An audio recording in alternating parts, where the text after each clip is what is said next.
What's happening, everybody? Appreciate you guys checking in. We in here. You're in the Raider War Room. My guys Severe and Chris are going to be with us in just a few minutes. Severe will probably pop in here in the next 20 minutes or so. Chris might join us just a little bit later, but hey, appreciate everybody rocking on this Sunday. I'm actually watching this New England Chargers game. Looks like New England just kicked a field goal. Let me know if you have any bets on the game. I like to do some sports bets. Most of you guys know they're rocking me on my channel.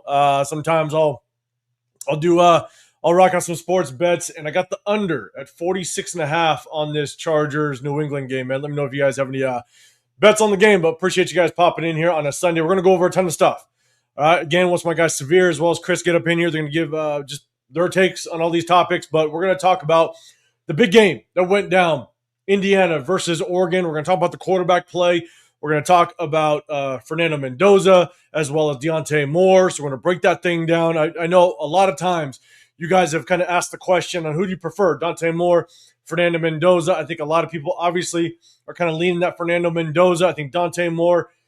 We're gonna do a deep dive into it once my guys get on here and join us. But for myself, a lot of times when you guys would ask me who do I prefer, my answer was I don't know yet. I gotta do my homework, and I basically spent the last 2.5, 3 days doing nothing but homework on Fernando Mendoza, and I finally kind of got my answer, and I'll definitely break that down for you guys. I'm going to give you just a full-blown kind of assessment on my end as to who I think Fernando Mendoza might be going into the NFL. So definitely wait for that. We're going to talk about that in just a minute, but we're also going to talk about a lot of the head coaches.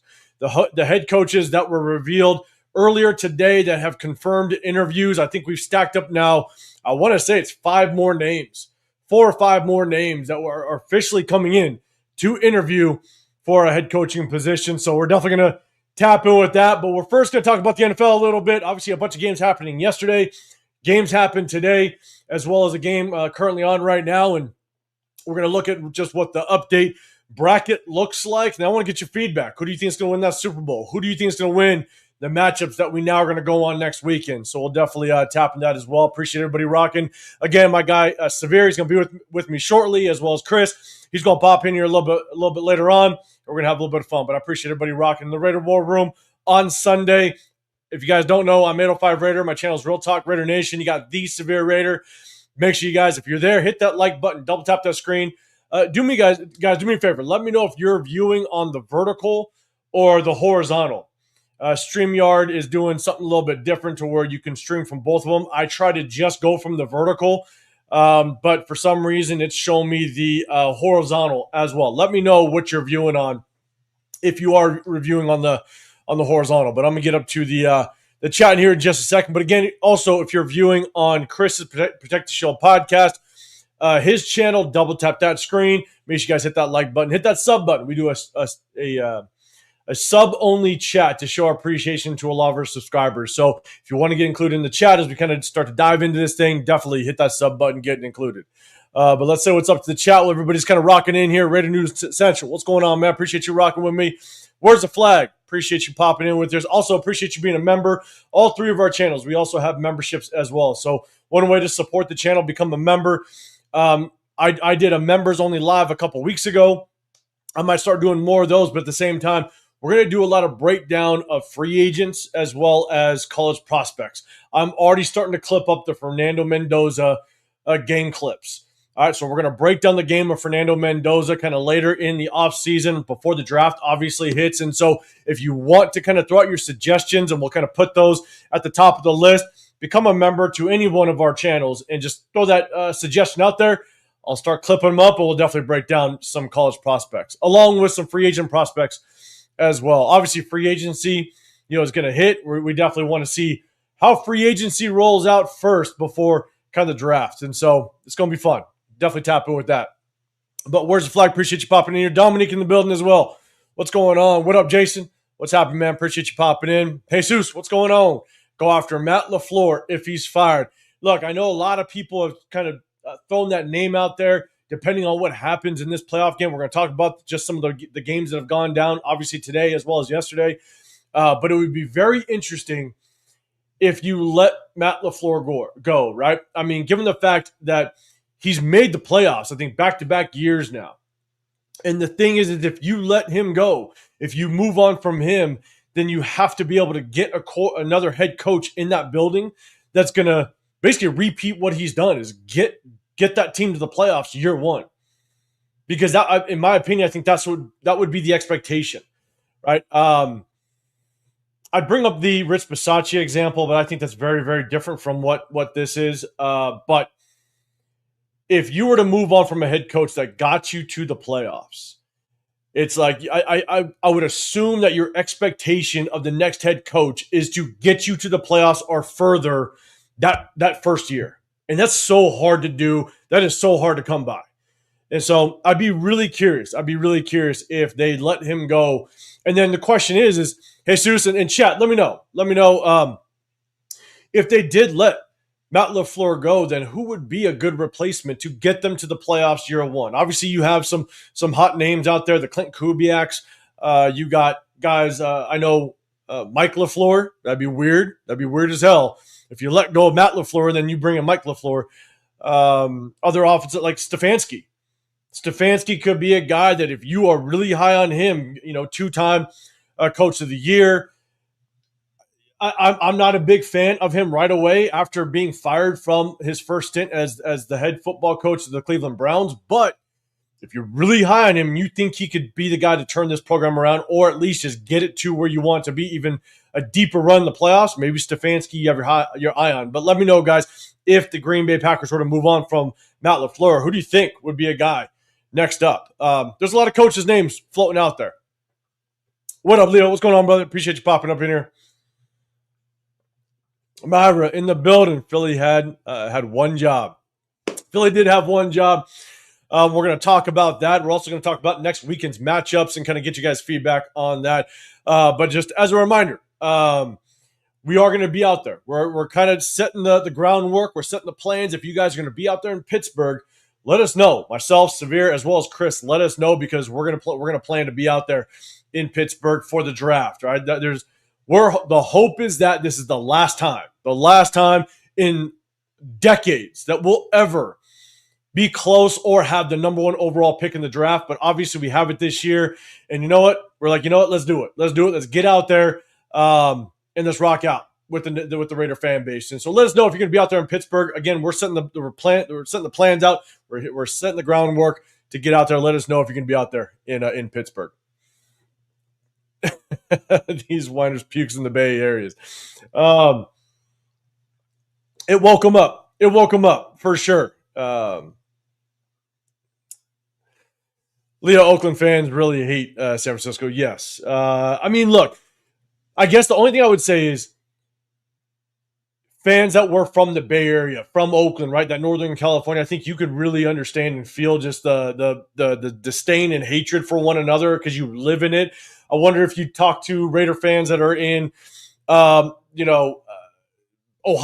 right? Raider fans that here are in the Vegas area. I wonder if they have that same hatred, because I understand, trust me, my entire family, except for one of my brothers.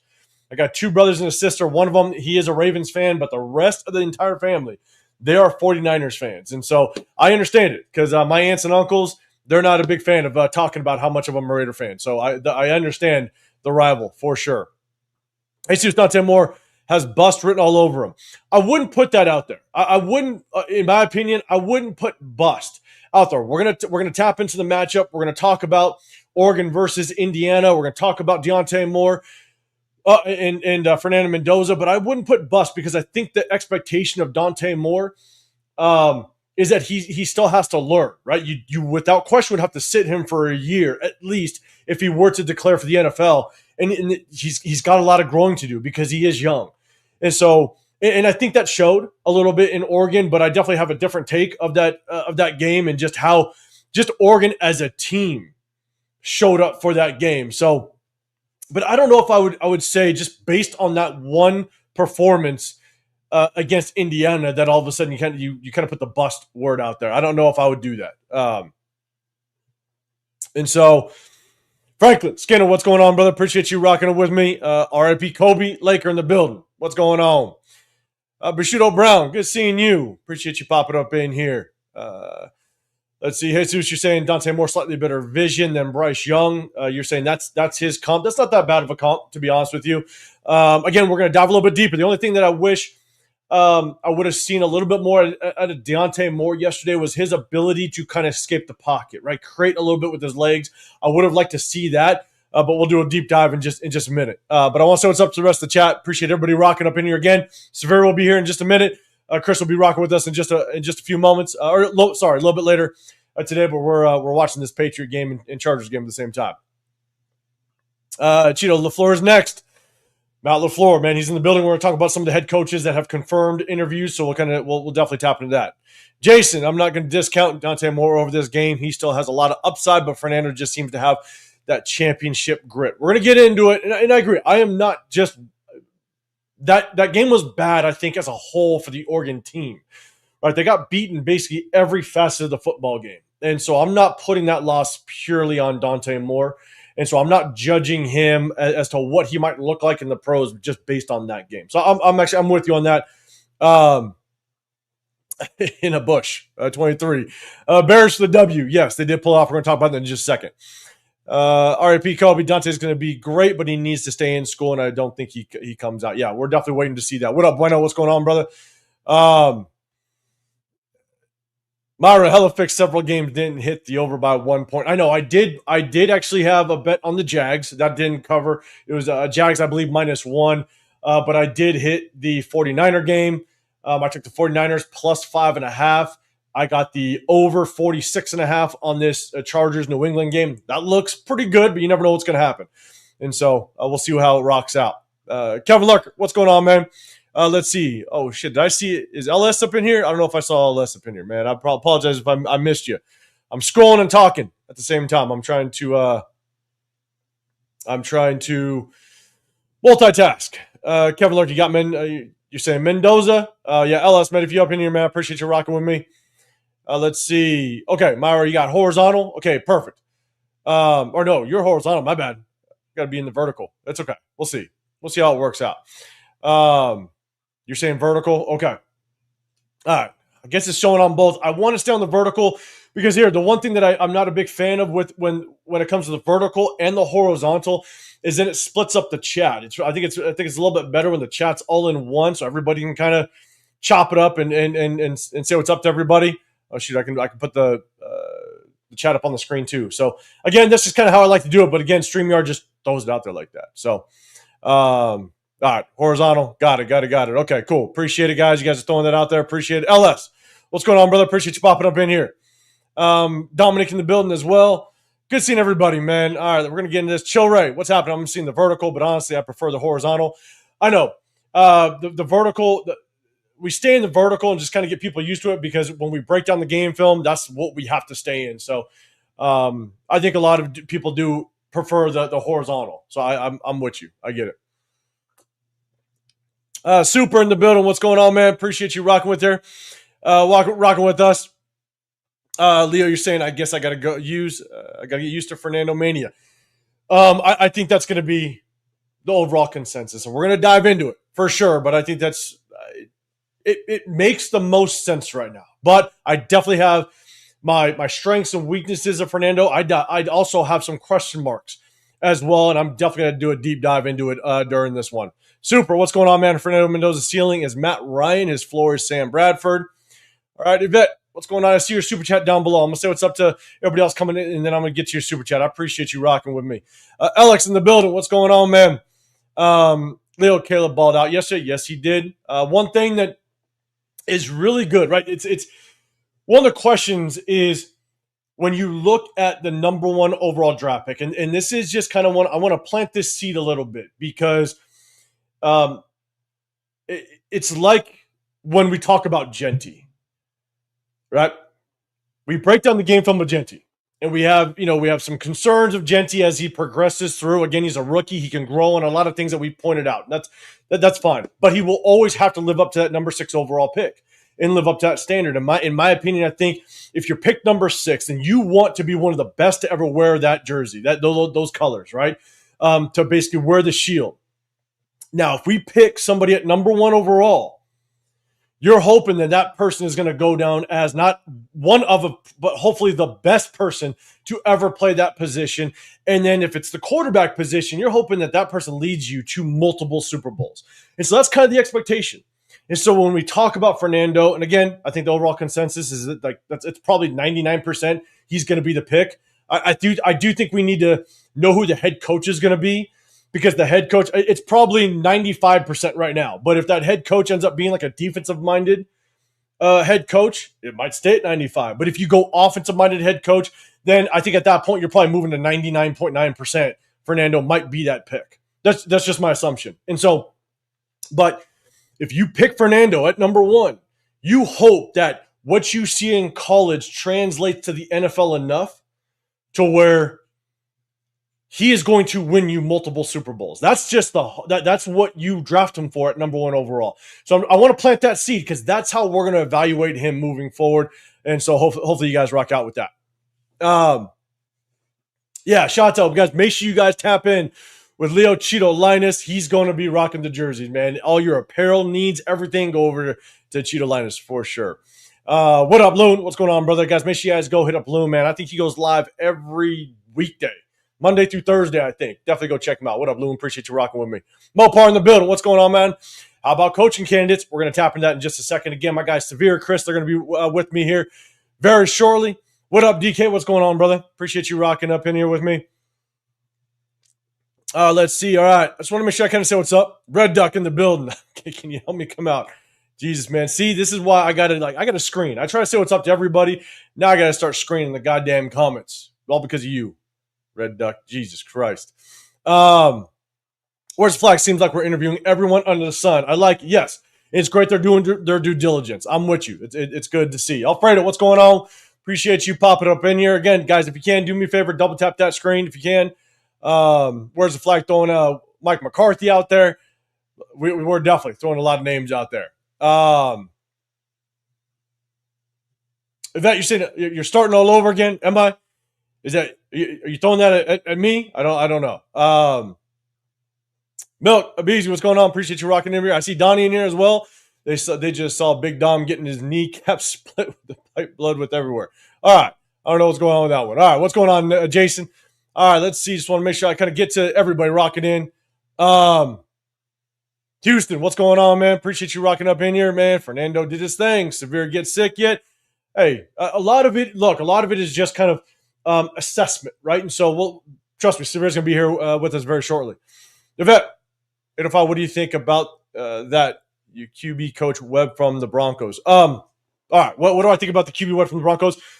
Look, I think it's good to. I honestly, I think it's intel. I think it's purely intel. You're interviewing him as a head coach, but I do think that it's more about just really getting your feet wet with the interview process with some of these coaches that can interview right now.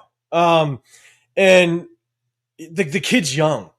I don't think there's any chance in the world he's going to get the head coaching job here, or really any head coaching job. I know that there's a lot of vacancies, but I just don't see him getting a head coaching job because he's just so young. He's not ready yet. I think he only has like 3 years of experience coaching in the NFL. Now he's got a lot of experience, a lot of ties to some really good names, but I think that it's good that he's in the cycle of interviews because of his history and just the names that are tied to him. But man, I do not want him as our head coach.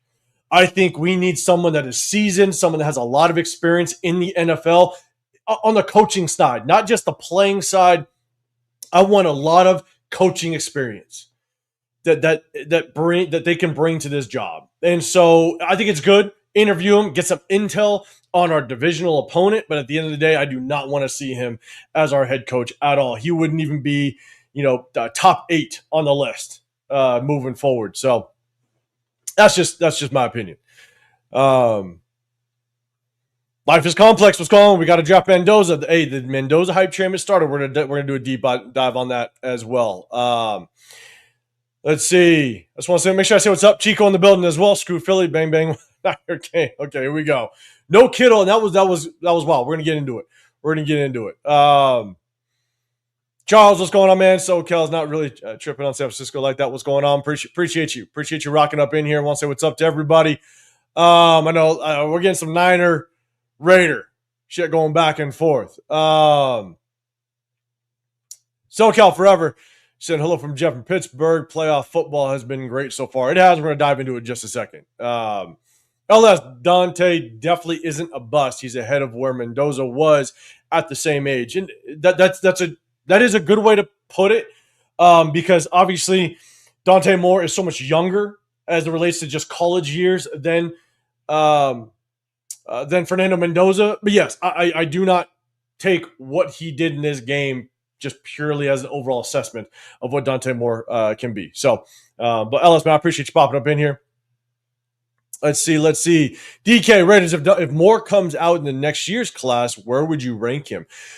Look, what's so hard about assessing quarterbacks in the following years is there's always players that pop out of nowhere. Like, let's go back to the beginning of this college season, and the quarterbacks are high on everybody's radar, whether it's Lenore Sellers, Archie Manning.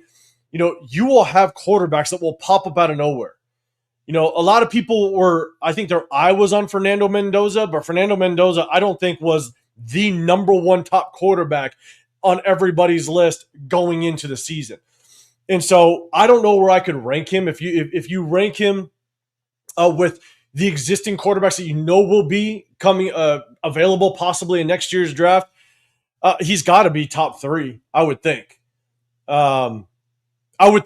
You guys can correct me if I'm wrong. Again, I don't do a massive deep dive into college quarterbacks for necessarily next season. I don't start doing my deep dive on college prospects until basically our season's done. And that's why I can finally give you guys kind of my full take on Fernando Mendoza on today's live. And so we're going to tap into that. But it's really hard to figure out where he's going to be. If Mendoza is Mendoza a lock at the number 1 pick? I don't know if you could ever say it's a lock, but I would say it's 95%. If I'm a betting man, I'd probably put a bet on, then yes, it's most likely going to happen. Chris had to go to the liquor store for a bottle of fried chicken. Hey, maybe.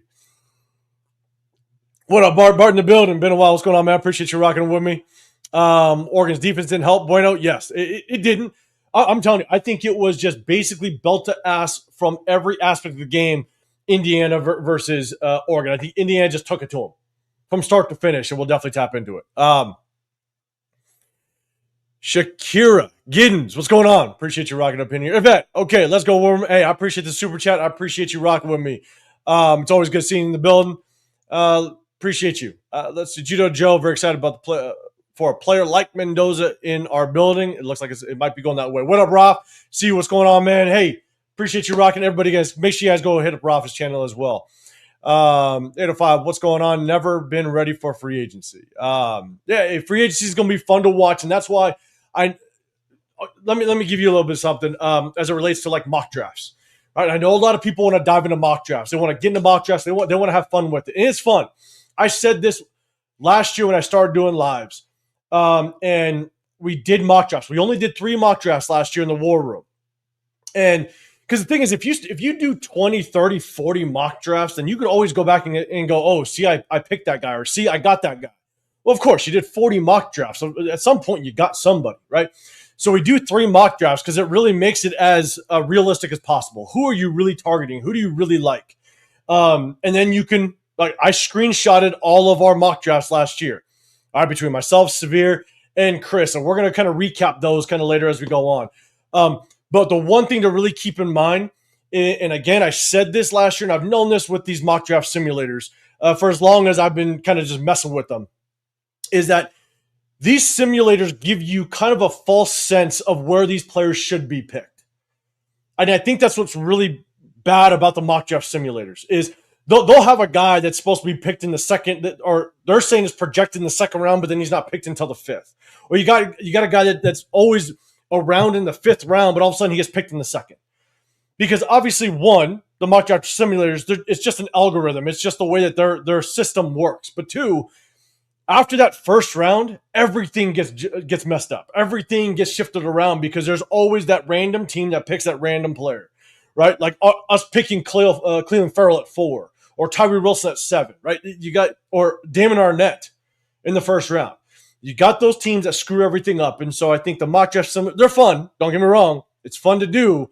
But at the same time, it gives you kind of a false sense of where these guys actually are sitting on these teams' draft boards. So just keep that in mind. I want to throw that out there. I mentioned that at the beginning of mock draft season last year.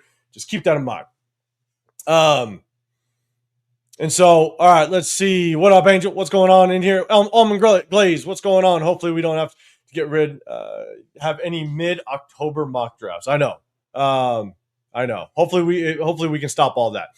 LS, man, has there ever been more overrated quarterback than Justin Herbert? I know. I'm watching it. I got it 6-3. New England. Let's just keep it. Let me just hit that under. We'll have some fun. Bart, you're saying Mendoza 100%. I am vertical. All right. Hey, appreciate it.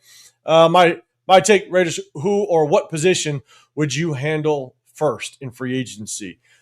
I first would want to go after offensive line. I want to go after offensive line. I want to do it right this time. The last 2 seasons, I've wanted to prioritize. The last 2 free agencies, I've wanted to prioritize the offensive line, and we just haven't done it. Yes, we've brought guys in 2 years ago, and I hate that I have to say his name again. It was Cody Whitehair. Could not stand it. I didn't make any sense. No, I take that back. It didn't make any sense if he was brought in as a starter. It made sense because we had Luke Getsy as an offensive coordinator. You want to bring in maybe some players on that offensive line that potentially could help teach the rest of the offensive unit your scheme. So you want that extra coach, but have him as a backup, not a starter. That was crazy. Then last year was Alice Kappa. Statistically the worst starting guard in the National Football League the year prior, and I knew we broke his game film down on this channel, and we knew he was going to be absolute garbage, and here we sit. So with that being said, offensive line, without question, but do it correctly. Do it in the right way this time. So what up, Troy? How do we know if new coach wants Mendoza? And that's why I think you kind of put that percentage out there. I do think it's probably 95% we're going with Mendoza, but and that'll creep up if you go offensive minded, but if you go defensive minded, maybe it still sits around 95, because still, even if you go defensive minded head coach, we still have an issue at the quarterback position. You got to start the process of prepping the next guy, whether you move on from Geno or not. And that could be a whole separate conversation. It would be a really good idea to start prepping the next guy. The only thing that if we go defensive-minded head coach, then you might run into that idea of trading back. Stockpile a crap ton of picks and really start to prep for the next years. And so, again, I still think that the percentage, no matter what direction we go with head coach, I still think it's very high we get a quarterback. But I agree with you. Life is complex. Will the Raiders finally get out of rebuild mode? Let's go. We're going to be in rebuild mode here for at least the next couple of years, in my opinion. The thing is hopefully we just get out of it fairly quickly if we could get things right. Justin Herbert, just another Phillip Rivers. Fouts. Angel, 805, what's going on, man? Yeah, I'm from the Ventura County as well. Actually, I coach football in Ventura County. Shout out to all my people back in Ventura County. I appreciate you popping up in here. Let's see, Dominic, like how many candidates did we interview last year before we hired Pete? I don't know. I don't remember the number, to be honest. I think that it might have been around like 8, maybe. So Kevin Larker already set Mendoza the playbook. Hey, they're going crazy. It's definitely going crazy. Raider, Ribs, I like Mendoza, but I don't know. We're going to talk about it. Bob the Surfer, what's going on, brother? Ashton broke some sort of rookie record of ours behind a historical bad offensive line. To me, you had an awesome rookie season. Yeah. Doing that behind a bad offensive line was good. He did a really good job of being able to kind of take on that workload. And so I'm not going to take anything away from him. Behind a bad offensive line, historically bad offensive line, I think he did a decent job he did a good job for what he had in front of him. So I'm not going to take anything away from him. I do think that he did break I think it's the all-purpose yards for a rookie. I think that's what it was. LS, all I've heard for 5 years is how good Herbert's going to be when XYZ happens, and I'm still waiting for it to happen. I know. We'll see. We'll see how this game turns out at tail end. But I know still 3-6. We'll see how it works. Jason, I just feel an offensive coach is more organized. Defensive-minded coaches are more of motivators. Yeah, I don't disagree with that. Mike Rand doesn't see a coach or top free agents coming if we don't get Mendoza. Well, that's the hard part. Is the draft happens after like that first real big run of free agency, right? So it's like that's really tough, right? It's tough to really see just what we're going to end up doing, or how free agents are really going to work out. And so I think what is going to be the biggest deciding factor is who our head coach is. If we can't get one of the top 3 head coaches in the cycle, it's going to, I think, detour a lot of these top tier free agents to potentially come here. So I think number one is without question, you get the top name for head coach you possibly. I mean, if Clint Kubiak is your guy, then get him. Do everything you possibly can to get him. And so for me, I just think that's definitely what we need to lock in first. Severe, I see you, man. In the back, I'm going to bring you in just a second. I was listening to USC documentary, and they said that their goal was always to get a coach right when he was about to start winning a lot. And I think that there's a science behind that. Signetti. Okay, I'm going to say something with Signetti. But let me bring Severe in real quick. Let me make sure I get this right. Bang. Severe, what's going on, brother? How you doing, man? What's going on? Doing good, man. How about yourself? I'm good. And Ellis, man, I see your super chat down there. I'm going to get to it in just a second, man. I appreciate it. Guys, wherever you're at, hit that double tap. Severe's channel, my channel, Real Talk Raider Nation. I'm 805 Raider. You got Chris Pick Show podcast. Going to try to pop in here just a little bit later. Guys, hit that sub button. Hit that like button. We definitely appreciate it. Where's the flag is just talking about Signetti. I have my take on Signetti, but Severe, man, what's your thoughts on potentially Signetti if he was even a possibility? I know he signed that massive contract, so I think that it's like 99.9% he's staying there. But what's your thoughts on Signetti possibly being a coach in the NFL? I mean, I don't know. I don't know how well what he does would translate to the NFL with like grown men, and obviously he's dealing with players being paid, but he searches to find a certain type of player that fits certain criteria with a certain mentality, and I don't know if we have the patience to let him go through that. We tried to do that with Josh McDaniels. It's almost like a Patriot way type of deal, where we didn't give McDaniels enough time to kind of find that type of person where it's all ball and nothing else. And then another thing is that, we look at the job he's doing in college, and he's doing a fantastic job. I don't want to take anything away from him. Taking Indiana from where they were 2 years ago when he took over to where they are now is an incredible thing. But one of the things, somebody pointed out was that I think the average age of the players on his team is 23 and a half years old or something like that. 23 and 25-year-old players. And that plays a massive role. So that plays a massive role, right? And so, like, he's like a perfect example is like the average age of the Chicago Bears is 25. So he has grown men playing against like teenagers and stuff. So but it's 3-dimensional chess. He fits guys that find his criteria. He finds guys that fit his criteria that are more mature and experienced. He's doing a lot of good work in the transfer portal, and then that combined with his coaching, like it's paying dividends. But like he won't be able to have that same type of advantage in the NFL where talent, for overall, for the most part, it's more evenly based. Yeah, and there's no question. No one can deny the success that Signetti's kind of had, right? We're going to talk about maybe a little bit of the national championship game coming up, but the way Signetti's been able to turn around Indiana is extremely impressive. It's like the Miami head coach. The Miami head coach has done a really good job just bringing back Miami to relevance, which is very, very impressive. But I think it's also fully understanding the difference between the college game and the pro game, the NFL game, how you communicate to players, how you're able to develop players, and how you manage players. It's very different. And just because you do it good in college does not mean it translates to the NFL. And every single time, for the most part, I correct me if I'm wrong, Severe, man, you got the memory like crazy, is I just don't remember a time when a head coach from college goes directly to be a head coach in the NFL and it works right away. Right away, I can't think of it working. I mean, it depends on what you mean by right away, and depends on what you like mean by because Pete Carroll, I think, was probably the most recent one, or right, I guess Harbaugh is the most recent one. Harbaugh is the So most recent one. it can happen, but in my opinion, when it comes to a college head football coach, I would much rather see them come to the NFL level as a coordinator. Be Yeah, a coordinator, get your feet wet, be a coordinator for 3 years, understand the ins and outs of the NFL before you just jump right into it. Because it's going to be such a massive culture shock on how you have developed and created a college football team, and then to just dive in to figure out the basically having the massive learning curve of now trying to figure out the NFL, and you're trying to develop a program at the same time. I just don't think that translates well at all.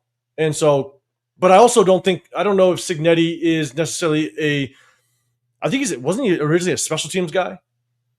he was a wide receivers coach under Nick Saban. I think he's been a QB coach as well, and I think he's been the OC. So and then he was a head coach, James Madison before he moved over to Indiana. So he has some experience. I don't think he's ever been in the NFL. And that's the difference between like Harbaugh. Harbaugh was in the NFL. He played in the NFL for a while. And then, I think he started his coaching career, ironically enough, with the Raiders as I think a quality control offensive guy.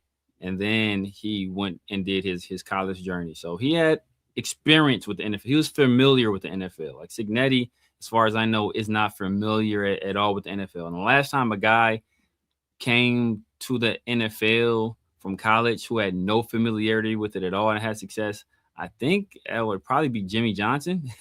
You have to go back that far for a Yeah. guy to do that because even Saban didn't have any success in the NFL, but even Saban, was Bill Belichick's defensive coordinator when Belichick was with the Browns rather. So even he had some familiarity with it. You think about the other guy, Steve Spurrier tried to bring his fun and gun to the NFL, and that didn't last long at all. And like Matt Rule, he failed miserably when he was with the Panthers. Like it hasn't really worked outside of Pete Carroll, who was originally an NFL coach, and then Jim Harbaugh, who obviously had years of NFL experience and was familiar with the landscape of the NFL. Yeah. And so it's like, I know a lot of people were like, hey, Mendoza, Signetti, let's bring them both. I don't want a head coach that has a massive learning curve with a rookie quarterback. I mean, that pairing just doesn't make any sense to me. And so I want a very seasoned coach in the NFL to help a rookie kind of build this thing the right way. LS man throwing a super chat out there. I appreciate it. If we end up drafting Mendoza, I'm definitely moving up from a third round pick to go after Elijah Surratt. I know his number one receiver over there. That back shoulder connection they have is fire. It is. That's one thing that we're going to talk about. We're going to talk about the quarterbacks, but yes, that back shoulder fade is pretty nasty. I'm not going to lie. And again, I as soon as that game was done, Oregon and Indiana, I shot out Severe and Chris and I were kind of messaging, and I said, "All right, time to grab a few drinks. I'm gonna be up till 3 o'clock in the morning the next couple nights. I'm gonna start breaking down game film. I'm gonna start doing my homework on Fernando, and I think I did it. I think I'm pretty locked in on what my opinion of Fernando Mendoza is, and we're going to tap into that in just a moment. Where's the flag? And LS, man, I appreciate you throwing super chat out there. You said, "Where's the flag?" It's James Franklin's fault. Aller came back. It's not Aller. It's not Aller being a dumbass. I think you guys are going back about Drew Aller. I like Drew Aller. I thought he had to go back one more year to really get better experience. I hated the offensive coordinator at Penn State. I hated it.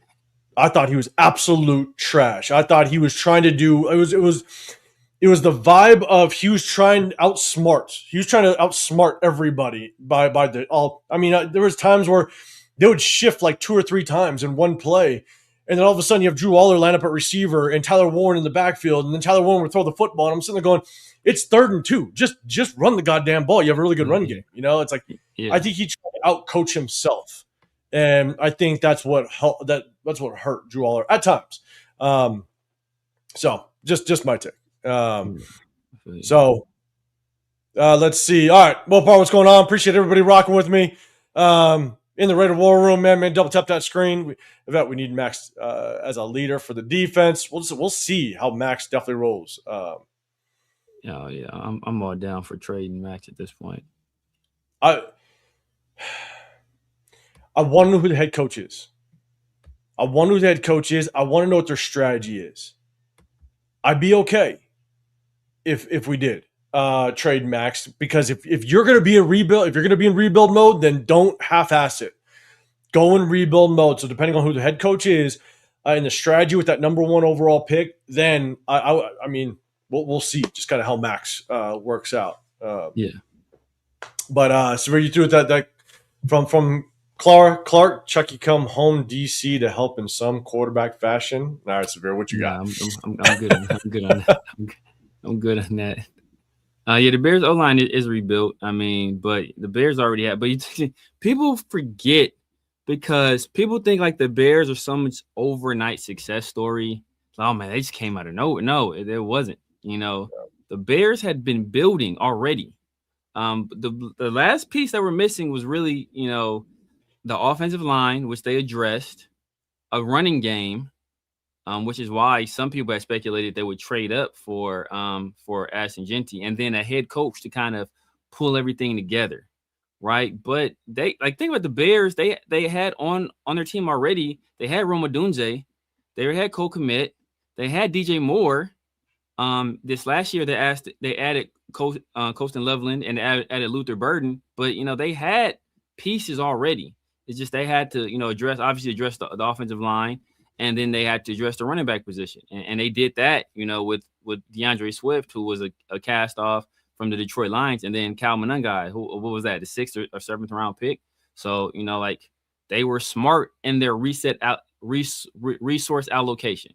They didn't swing for the fences on a running back early. They're like, you know what? We're going to get another pass catcher. And we see what Colston Loveland did this last game. Like, it was a menace. And nobody can touch him. And then they spent in free agency on offensive linemen. And they had some guys already in the building that just needed to get healthy and needed some better coaching. And they were able to do all of that. So, I mean, like, it wasn't some overnight thing. They had a lot of pieces in place, including Caleb Williams. They just had a head coach that tied it all together. We're missing a lot of pieces. Like, we don't have a DJ Moore caliber wide receiver or a Roman Dunze caliber wide receiver. Like, we don't have that on our team. So, I mean, there's a lot more work for us to do than it was for the Bears. Yeah, so guys, do me a big favor. I'm definitely behind the chat. If you have a comment, question to what we're talking about, hit that hashtag Raiders if you can, because it'll catch my eye. We have almost 200 people in the building. What up, Jeff? Do me a favor. Hit that hashtag Raiders if you got a comment to the subject that we're talking about, because it's going to help me kind of get through the chat for sure. I'd rather the Patriots in there than the Chargers, to be honest with you. Yeah, but I understand Jeff's route being in New England. Well, who would be Linderbaum? Would that be a Linderbaum? Would be the guy? I think a lot of people are talking about Linderbaum, but I think we got to figure out what the Ravens are going to do. Yeah, with the head coach, because the head coach, if a new head coach comes in and says, especially if it's a defensive guy, they're going to probably want to be able to run the ball, and they're going to do it. Derrick Henry is great at running the ball between the tackles, so you don't want to take away one of your better interior offensive linemen from that run game. So, yeah, we got to kind of see what they want to do there. So, what I'm going to do real quick is I know a lot of people want to just jump into the college talk. I'm seeing it. I'm seeing people going back and forth, the college quarterback talk. So, you know what? Maybe we'll touch on some of the head coaches in a second. I had something else pop up that I was going to talk about. We're going to talk about some of the games, but we're gonna hold off on that. Let's talk about the college quarterbacks, the college game that went down, Indiana versus Oregon. Everybody's excited to talk about it, so we're gonna please the chat, guys. Just listen, just hear that. We're gonna please the chat, and we're gonna talk about the quarterbacks. Before we do, Golden Boy, appreciate you, man. Appreciate you rocking up in here. You got Michael in the building as well. Herman, Monster, what's going on, man? Appreciate you rocking with us. You got Bart in the building as well, man. Saying what's up to Severe. LS, you love Signetti, but I don't think his personality and style would translate to the NFL. It takes a very special character to transition from coaching college kids to grown men. Yeah, 100% agree. What up, Jack? What's going on, man? Good seeing you.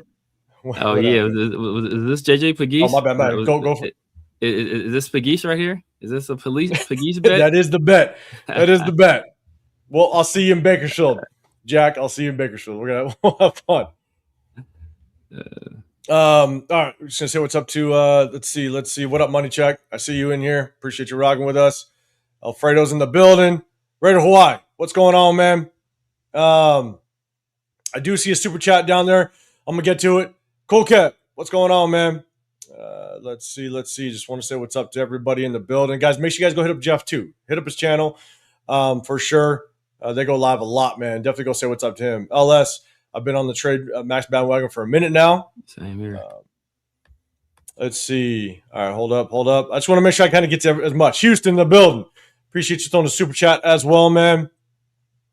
Hold up. Okay, we're gonna talk about these. What up, MEs? Or let's talk about these quarterbacks. I think we got a question, and we could kick it off with this. Well, hold on, let me do this one. Hold on, okay, we'll go back to that one. All right, because we're gonna talk quarterbacks.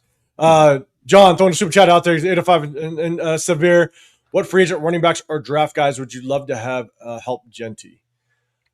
I don't know draft wise because I have to do more homework. I appreciate the super chat again. Like I know everybody's asked about quarterbacks, and for me, I can't give you my true assessment on the quarterback until I actually do my homework. Now, when it comes to running backs, there are going to be some free agent running backs that I'll bring in. I'd like to bring in a decent free agent running back. Again, I liked Rico Dowdle last year to just have some competition behind Genty. The one point that I wanted to bring up, and I've brought it up before, is even if you get Genty at 6 and he's going to take the bulk of the carries, I'm still a big advocate of making sure you have a running back that's going to be able to kind of keep Genty fresh. If you think Genty's going to be that good, then bring somebody in that's going to spell him for at least 6 to 7 carries a game, at least. Because if you continue to run Genty 27 to 30 times a game for 18 games, and he's also going to get catches, right? So if he touches the ball 30 to 33 times a game for 18 games, by year 4, you're going to run him into the ground. And statistically, look at all the running backs around the league. They get hurt. And a lot of those running backs that get hurt, they're in rotational backfields. So there's just a high percentage chance that Genty might get banged up.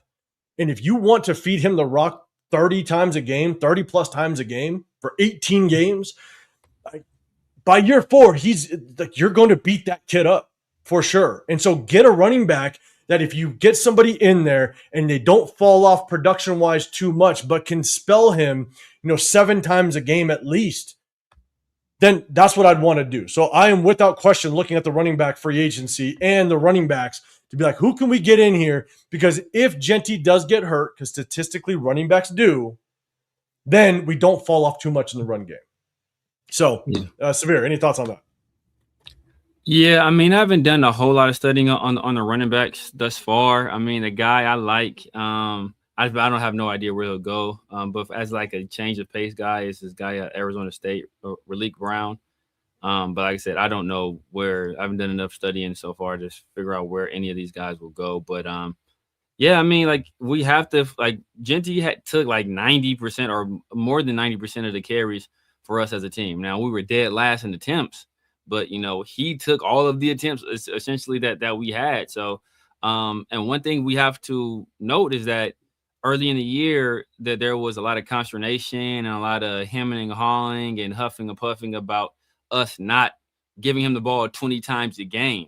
But if you look at it, of all the rookie running backs that were supposed to be the lead backs for their team, Ashton Genty is the only one that stayed healthy for the entire 17-game season. And I think a lot of that had to do with, Chip Kelly and Brennan Carroll not running him into the ground early on into the season and keeping them relatively fresh throughout the entire year. So, a lot of people were upset about that, or they want to, be mad about his carries. He's 7th in the league in carries, first of all. So he got plenty of opportunities. And, they didn't just pound him or run him into the ground needlessly, especially early in the year. And I think that's going to pay dividends going forward. Yeah, no, I agree, man. But John, I appreciate you throwing a super chat out there, man. Tragedy in the building. We're going to get to Severe. There's definitely going to bring up a comment. We're going to get to that here in just a second. Loon, if you move Max, look to the Browns for 3 firsts. That'd be wild for them to give that up, but we'll see. We'll see. Leo, man, I appreciate you being a member on Severe's channel. Man, 17 months, man. Shout out to you, brother. Appreciate you rocking, guys. Make sure you guys go hit up Chris's. Is it Chris's? Okay, Chris's. I just started my membership. I guess, yeah, that's right, huh? Shit, yeah, 17 months would have been a while ago. You're right. Let's see. Okay, let me just kind of keep working down. Leo, you got a super chat as well. They say that's why we need what the Bears did. They passed on Bryce Young, CJ Stroud trade back, build a team, get Caleb, and upgrade at head coach. Man, shout out to you, Leo, throwing a super chat on Severe's channel. Severe, any thoughts on that? Yeah, I mean, look, I'm not opposed to trading back. Especially if you're not sold on either one of these guys at quarterback, you gotta trade back. You would be.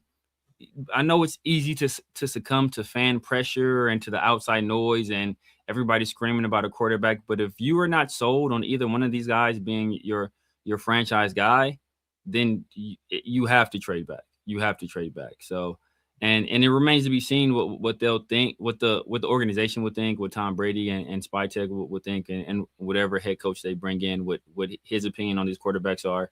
But, my assumption is that they will take a quarterback number 1 overall and they will take Mendoza. But, if they're not sold on him and they're not sold on Dante Moore or whatever other quarterback is coming out in this draft class, then they have to trade back. Like, that's the only option. Yeah, and also I had Javonte Williams. I actually really liked Javonte Williams out of, I think it was North Carolina. He was with Denver. Now, who was he with last year? Was he Denver last year, right? Denver, and then he went to the Cowboys. And Denver didn't seem to work out in Denver, which was a little surprising, but I really liked Javonte Williams. Javonte Williams took Rico Dowdle's spot. He did. And look, goes to a good offensive line. Rico Dowdle looked good against behind a good offensive line, and then you got Javonte Williams that looks good behind an offensive line. You know what I'm saying? And so build that offensive line. That's the key to just a success for a running back. John, you're saying Jadarian Price in later rounds, man. I'm gonna jot that down. Where'd you go? If you can let us know. Yeah, hold up. I'm actually gonna I'm gonna screenshot it. Cool. I'll definitely do some research. The Raiders take LS's advice and trade down to 6 and draft Jeremiah Love. God damn it, don't even put that out there. Notre Dame. That's a Notre Dame kid. I think I remember him. Oh, is it? Right. Yeah, Jadarian Price, Notre Dame kid. He's the change. He's the backup to. He's nice too though. He's the backup to Jeremiah Love. Yeah. What did Jeff agree with me on? It should be everything, but what did he? You could read it. Oh yeah, I agree with Severe on trading back. Also, I've been saying this for a few weeks now. If we ended up with number 1, everything. Yeah. All right, LS, you're saying Raleek Brown is a projected 3rd round at this stage. All right, so see, that's too high at this point. Since we drafted Jizzy, if we're drafting a lead back, okay, 3rd round is a sweet spot. That's nice. But for a change of pace back, you can't be anything higher than like a 5th to me, unless you're just really desperate for a change of pace guy. But we got Genty at 6. I wouldn't take a guy higher than the low 4th, 5th at this point, depending on how many picks we have in those rounds. I know we have 10, but I don't know how they're spread out right now. Yeah. So again, guys, do me a massive favor. Hit the hashtag Raiders if you have a comment, question, what we're talking about. We'll get into the college quarterback talk. All right. Dante Moore. We got Fernando Mendoza. Severe. I know there's a if you want to go back to it, there was something that you want to put up. Yeah. And so you can definitely pull that up there. Look, obviously, everyone wants to talk about Fernando Mendoza. Let's talk about Moore first. Let's talk about Moore first in his performance. Severe, I'll let you go first. I'm just gonna start out with basically like what I saw out of Dante Moore against Illinois. I don't put that on Dante Moore. I think Illinois was just, or I'm sorry, Indiana. I think Indiana was just the better overall, most prepared team that day. And yeah, right. I wish I would have seen a little bit more of Dante Moore, just his ability to kind of create and kind of move out the pocket and stuff like that. But I think it was just kind of belt to ass across the board. Indiana just took it to Oregon, and they were just a better prepared, just better team at every position group. So that's my initial assessment of the game. And Severe, you got the floor. Yeah, so this is a very loaded question. Severe, after watching Moore throw a pick six the first play, losing twice to the same team in the most important game of his life, do you still believe he is or will be better than Mendoza? Yeah, I still think he's a better prospect than Mendoza. Not gonna lie to you. I think he has a better arm. I think he's more accurate. I think obviously that first throw was an errant throw. But I saw Mendoza make some errant throws as well. I also think that Indiana is just top to bottom a much better team. And I've been saying this. They're a better team. They're a more mature team. Dante Moore also was missing his starting right tackle and starting left tackle. Also was down to his fifth string running back at that point. I think they were missing another starting receiver as well. So not only were they down some guys, but they were facing a team that I already think was better than them, period. And I think Cignetti is a better coach than Dan Lanning. So I think that, Fernando Mendoza went into that game and had all of the advantages. And to his credit, he took advantage of it. I mean, like, that's what you want to see a guy do. When he has the advantages, you take advantage of them. People want to criticize. Dante Moore had 3 turnovers in that game. Obviously, the first play, pick six, he had 2 fumbles. One of them was an RPO. It wasn't really his fault. Then there's another fumble that, was his fault. But what people want to gloss over is that Fernando Mendoza also fumbled the ball twice. The difference is his teammates recovered those fumbles. So that's why we're not talking about Fernando Mendoza with multiple turnovers, and we're talking about Dante Moore, who did have multiple turnovers. That being said, I've been saying for a while, I'm comfortable taking Mendoza. I think he's a very good prospect. I think that, I think he can play in the NFL. And if you want a quarterback and you need a quarterback and you have a regime that believes in Fernando Mendoza, I'm all for taking him. But I still think that Dante Moore is the better prospect. I think you just, again, the game against Indiana was just it was a hard one to even just try to assess Dante Moore and where he's at, because Indiana was just that much better as a team overall. And so, and Severe, to your point, the limitations that offense had to start. Now, look, that opening interception was not good. I actually was, as I'm watching it, a lot of times what offensive coordinators will like to do with a young quarterback or a quarterback, you're trying to give them some tempo throws. And that out route to the boundary side to a receiver that was already lined up in tight, that has tempo throw written all over it. And whenever you see that, you want to look at the alignment of the corner. The corner was already lined up outside. And so when you see it on TV, as soon as the ball was snapped, I wanted to see that corner basically try to stack that outside, that single receiver, because Dante Moore looked that way right away. But I saw that corner got right into his back pedal, which I was like, holy shit, you throw that ball, it better be on time, it better be perfect. But that ball was behind a little bit. And it was picked and it was gone. And that was a rough start. And that was, to me, just a tempo throw that the offensive coordinator just tried to throw out there. But again, I'm going to kind of go back to, I haven't done a bunch of research on Dante Moore, but when you look at that game, in my opinion, I can't really just take that's what Dante Moore is. I honestly think Indiana was just that much better of a team that day and so much well prepared at every position group for the most part. But I do think everybody is now, I don't say everybody, but the majority of people, a large percentage of people are now on kind of the Fernando Mendoza train. And we're going to talk about Fernando. Yeah. We're going to talk about Fernando. And we're going to I got my assessment of him. Where's the flag? Saying if Reloda, ends up at Oregon, Dante Moore might not even win the job next year. Is that the kid that everybody's talking about comparing to, like, Mahomes? The kid that does everything like Mahomes. Dante Moore's a better player than Ray. Come on, bro. Don't people are crazy. People are outside of their mind right now. Outside of their mind. And I think, look, you cannot overlook the fact that, like, Dante Moore is young, right? He's young and he's got a lot of growing to do. He turned 20 in May. May. Like, come on now. So give him another season in college, and we'll just see. We'll see just kind of what he develops into. But right now, again, we're going to talk. We're definitely going to talk Fernando Mendoza. I know a lot of people are talking trade back. Boy needs to trade back and take Trinidad Chambliss in the third round. If we have a good position next year, we draft another early round quarterback. I'd rather do that with a more loaded class. Trinidad Chambliss, I know a lot of people look. There's a lot to like about the kid, but I think he's young, man. I think he needs one more year, but I know that the NCAA just denied it. I know Ole Miss can they can battle it. Yeah. I don't know what's going to happen, but if he does come out, I don't want to. I wouldn't pass up Fernando to take him. Yeah, exactly. As much as I think he looks promising, but man, his experience just isn't there. At least at the Division I level. Severe, what's your thoughts on that? Yeah, they'd have to, if they pass on Fernando Mendoza to draft Trinidad Chambliss, they'd have to like knock both of like whatever picks they trade back for whatever team is moving up for Mendoza. They better knock all those out of the park.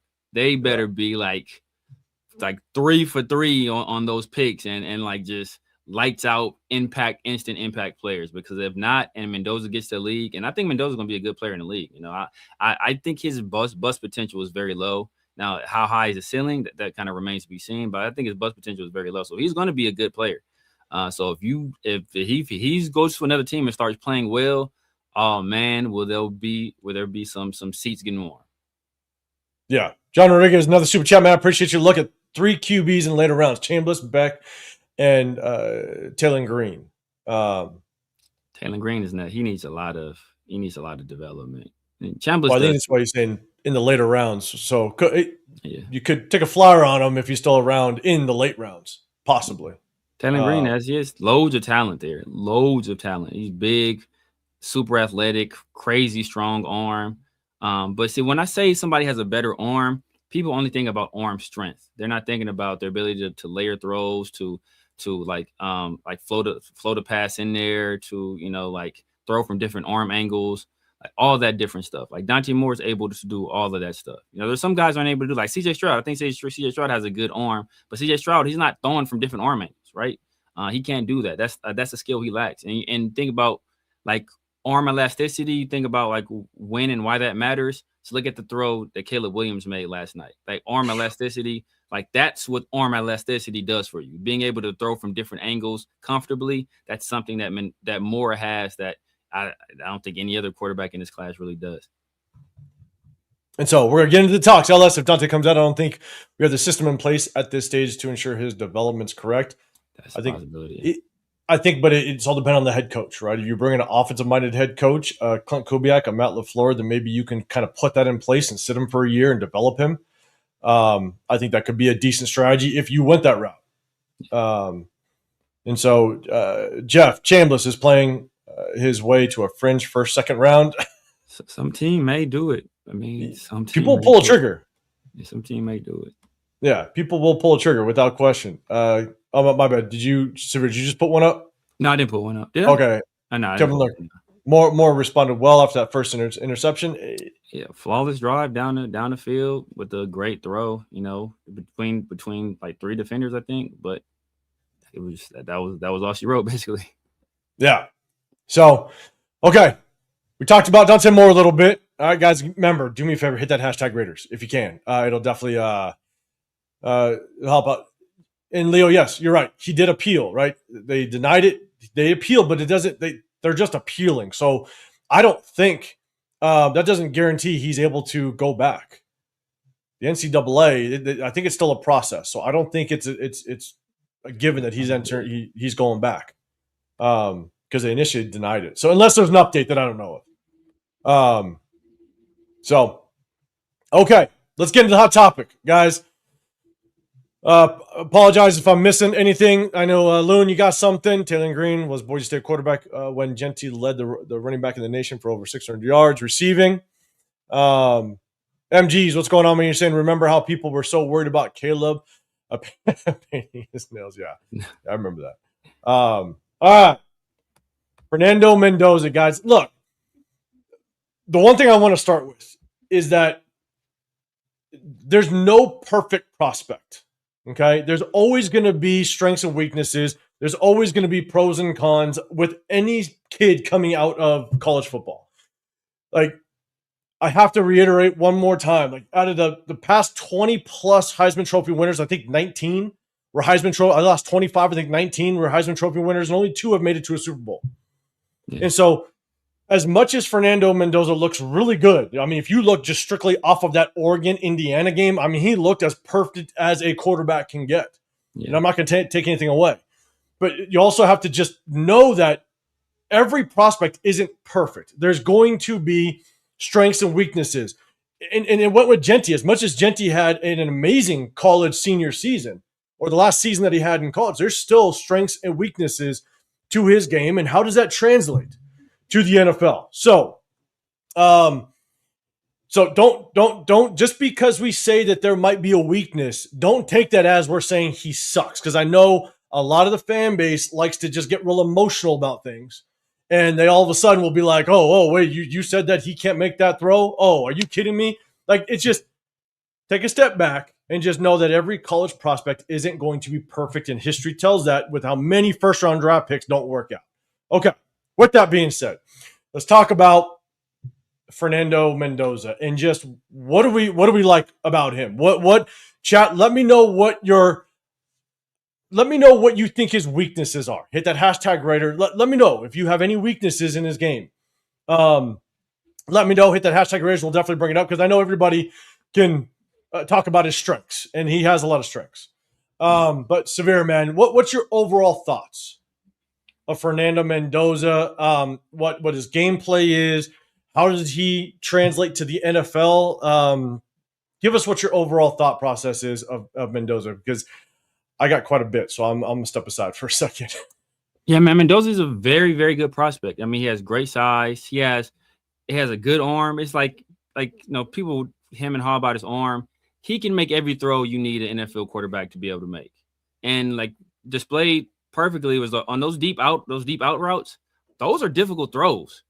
Those are very difficult throws. And not only did he have the arm strength to make those, but he had the timing and accuracy to hit those throws. And if you can hit those things on time and accurate, it's basically unstoppable. Especially against certain zones.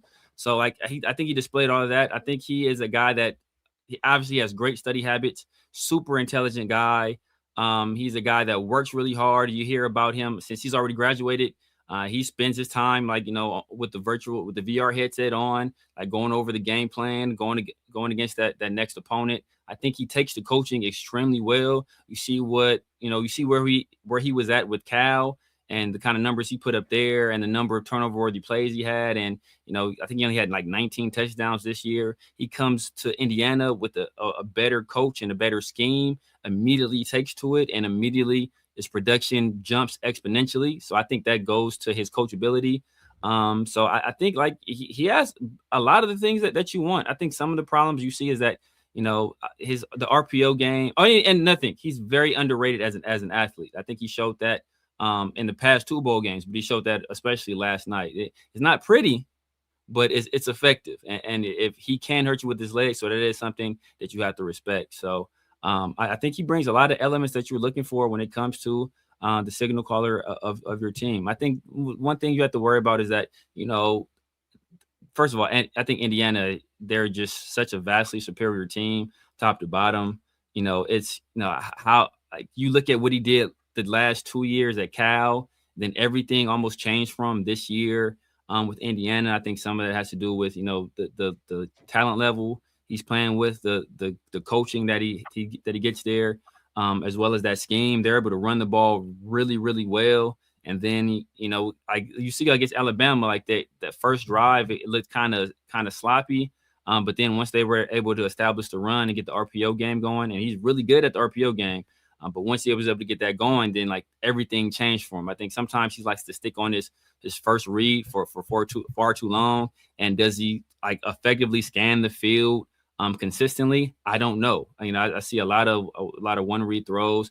And sometimes his ball placement is a little bit off, but when you have guys like Becker, who's I think he's a stud, and then obviously Cooper's a really good player and Sarai's a really good player as well, and they're guys that if you're wrong, they can make you right.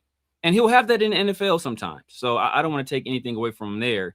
But like there are some throws that he makes that, had it been another wide receiver or not an NFL caliber wide receiver, is it a completion?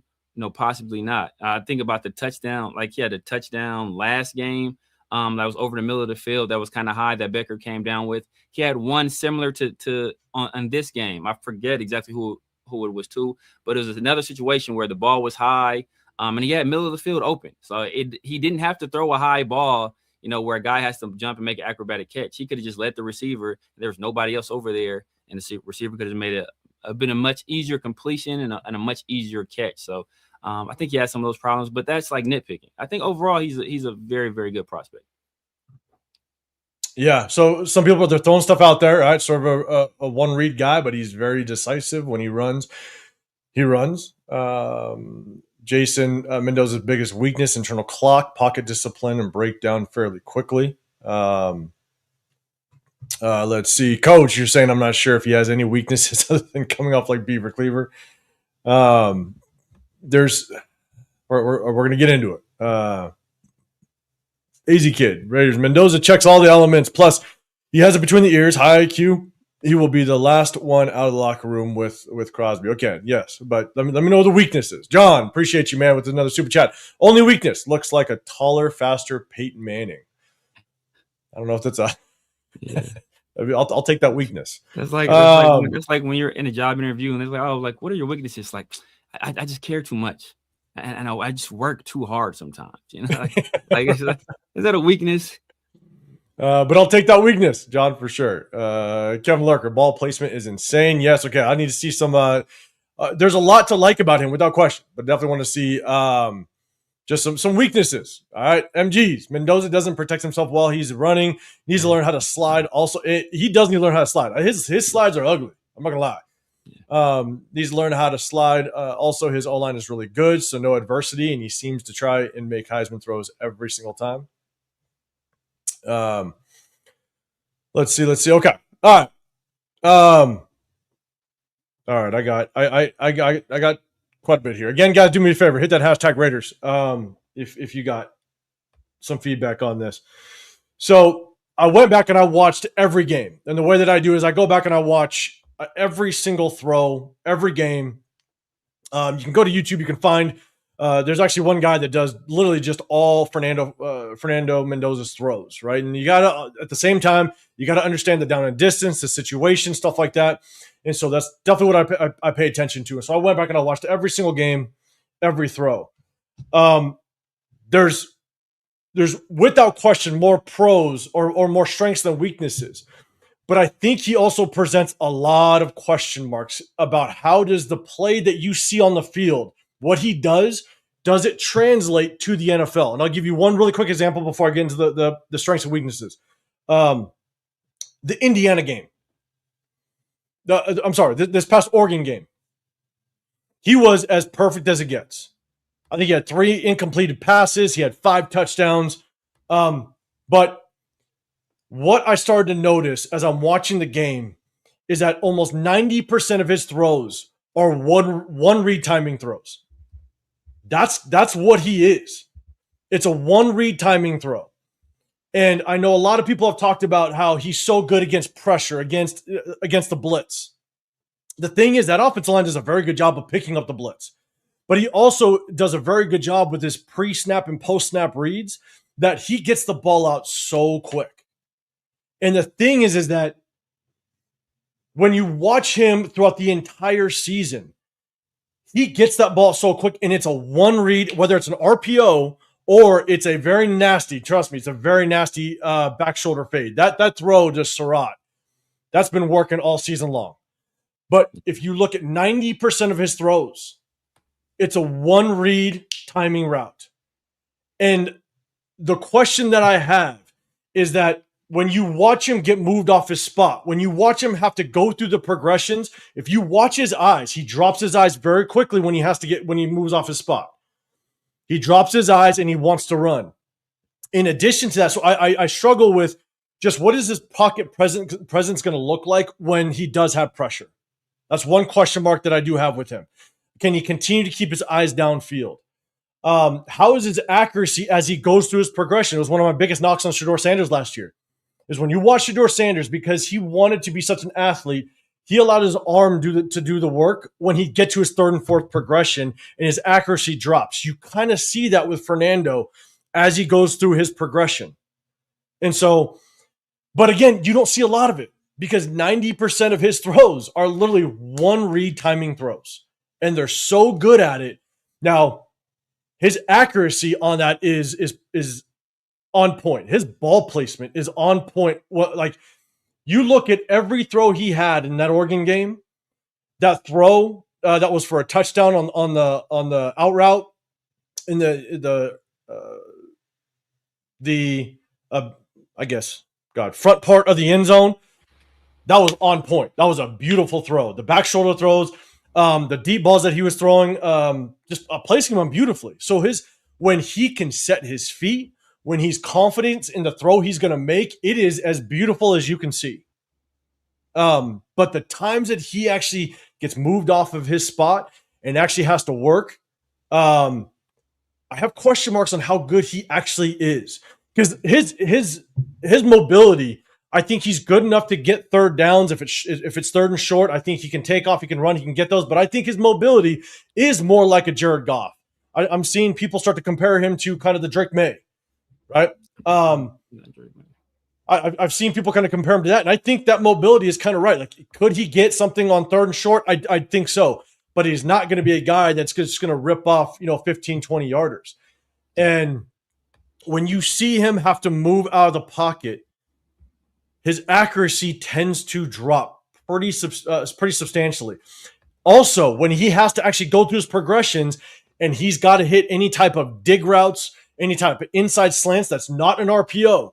If it's an RPO, he's on it. I mean, his accuracy is ridiculous. Yeah. But when it's not an RPO and he's trying to hit those inside routes, it's like 50-50 if his accuracy is on point. But again, there's not a lot of it because 90% of his throws are just one read timing throws. And he's got them without question. And so, again, some of the strengths, great ball placement, very good arm strength. The velocity that he has on the football is very impressive. Yeah. I mean, when you can throw from one hash to the other hash and you hit an out route, you hit a comeback route, I mean, that is it's beautiful to watch him do it. You can tell he plays the position with a lot of confidence, a lot of control. I think because of the confidence and control that he has of the offense, I think that it has also a lot to do with that offensive coordinator. I think the trust that he has in all the weapons across the board, I think that plays a role. So I don't want to take anything away from him, but I think he plays so comfortably within this system. And the offensive coordinator does a hell of a job of dialing shit up for him. You could see it. The amount of times that receivers, even down the middle, are wide open, that's just the OC dialing up just beautiful route concepts and plays. Let's see. He's got an amazing quick release. He's not only does he have a quick release in the screen game, when you got the tunnels, when you have the bubble screens, the tunnel screens with the receivers, not only does he have an extremely good quick release, but the ball placement. You want to be able to put that ball on the downfield shoulder so they catch and they're getting upfield quick. Yeah. Every time I see him do it, I'd say 95% of the time that ball is on point. And so it's amazing. Obviously, Severe, you talked about the RPO game. He's great with the RPO game. You can't knock him on that. Fantastic. Yeah. You can tell he's extremely coachable. I think that's probably one of the most enticing things about him is just how coachable he is, how he's able to kind of adapt to that offense. He's extremely intelligent. He's got great character. He's going to be great for Vegas. He ain't going to be out there in the nightlife, so he's great for Vegas. Yeah, exactly. He's got zero off-field issues. No social media, I think just LinkedIn and something else. So great off-field issues. And so the thing is, like, there's a lot to like about him. There's a lot to like about him. Again, sorry, I'm just kind of going through my notes. But at the same time, I think you got to like take what you see into context. And how does that transition to the NFL, right? I think he's in a really good system with great weapons. And because 90% of his throws are one read timing throws, how does he work out of structure? That was one of the biggest knocks on Caleb Williams coming out of college, right?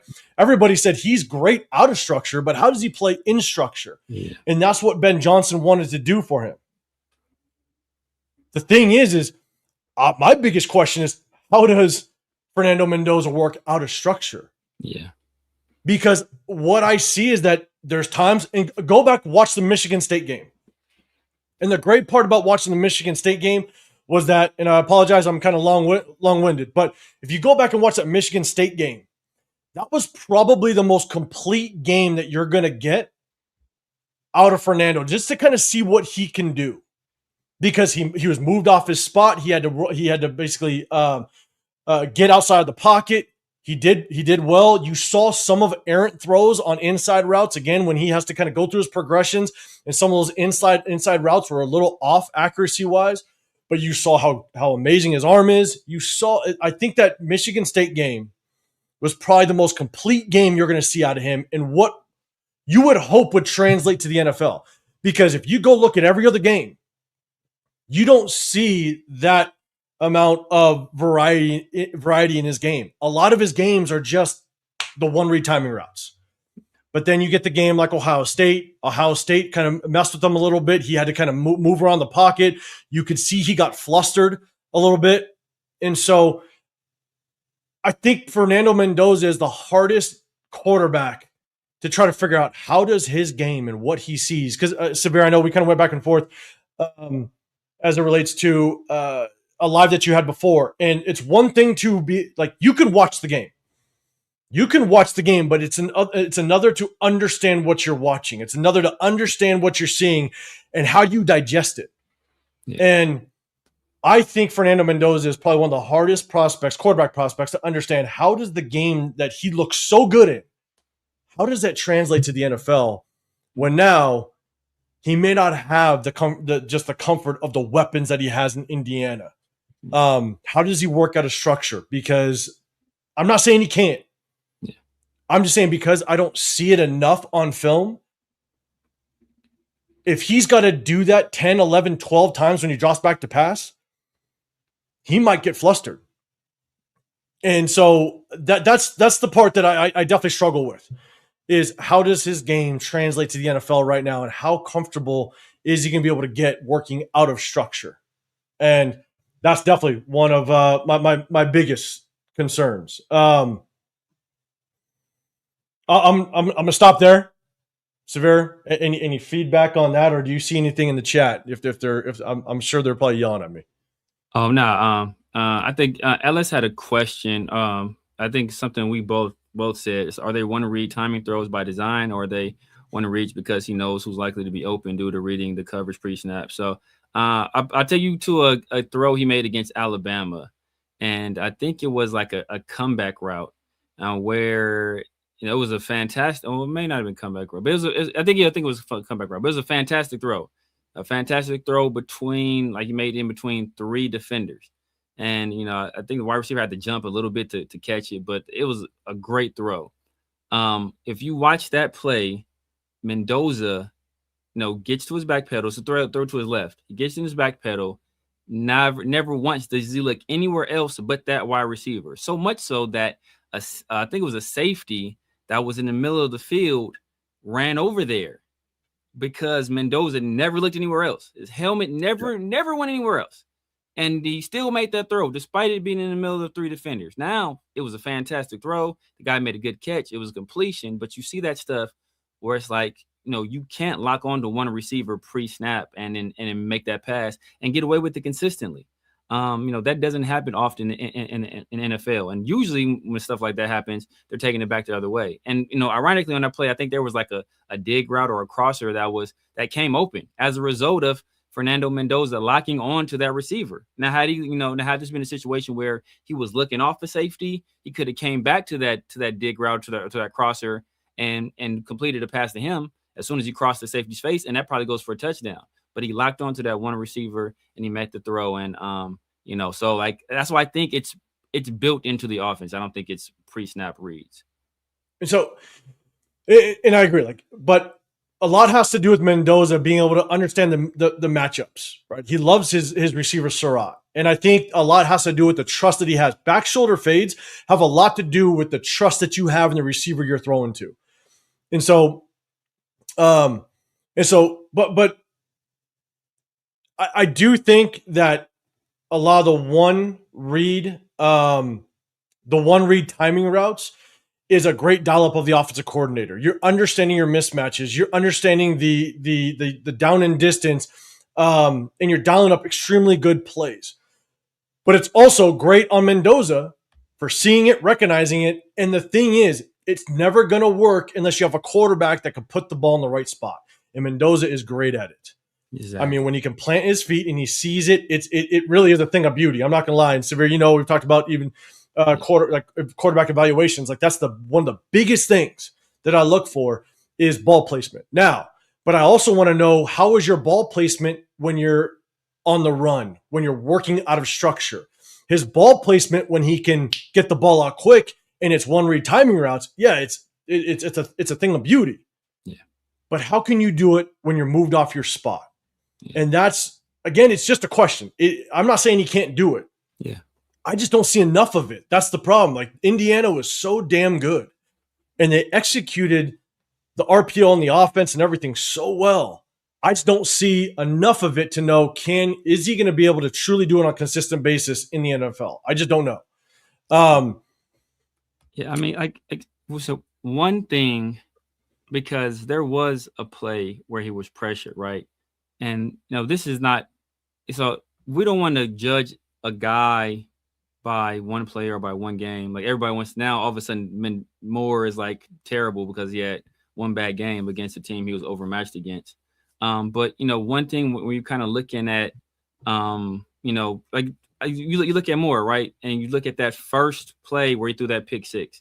I think that was nerves. All right. I think that was his first throw. This is his first year starting, first throw in his biggest game. I think that was nerves. And you kind of, that maybe you look at that and say, was the moment too big? Did the pressure of that moment get to him? But I look at something that happened with Mendoza, where he was hit, then he fumbled, and he picked up the ball, and he had an opportunity to throw the ball away for an incompletion. And I think he got hit and fumbled again. And I think, fortunately, his offensive lineman was able to recover the ball. But, in those moments when everything isn't going well for you, how quickly do you react? How do you handle those moments? And I think that, he picked it up, and I'm yelling at the screen, bro, throw it away, throw it away, throw it away. And he holds it. And I think he tried to run. I don't know if what he was doing. He tried to outrun the defenders, and then he got hit again, obviously, and took another unnecessary hit. And I want to say he fumbled again. So how you deal with adversity is very important. And I think, obviously Moore went out there. He had to deal with some adversity, the moment and his biggest game of his life against the number one team in the country. And he struggled. And, when Mendoza was presented with some adversity, I think he didn't handle that too well in that particular game either, but there was very few times where he really had to deal with any adversity. And here's another. All right. And, Severe, let me know if you see any more kind of comments in there. The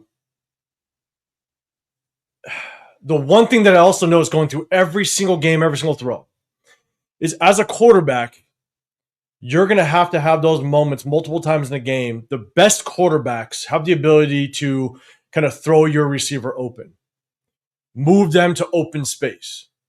And again, because 90% of his throws are just one read timing routes, I really didn't see him throw receivers open. Again, I'm not saying he can't do it. I just don't think he was asked to do it or he had to do it because the offense was just so dialed in that the best quarterbacks in the NFL are going to have those moments where you throw receivers open. The receivers are tied up in double coverage. One really good example is you're going to have a receiver go up the seam. You got a linebacker inside shade underneath them. You got a safety on top, and you're going to want to throw that ball, bend that receiver into open space down the middle, right? Or you're going to keep it on a line. He's going to run to the safety. It's intercepted, batted down, whatever it may be. You want quarterbacks that understand how to throw receivers open, and you move them to the open space. I just didn't see that at all out of all of his games. Now, if I might have missed one, but and again, it's not saying he can't do it. It's just saying that I think he was never asked to do it because again, that offense was so dialed in.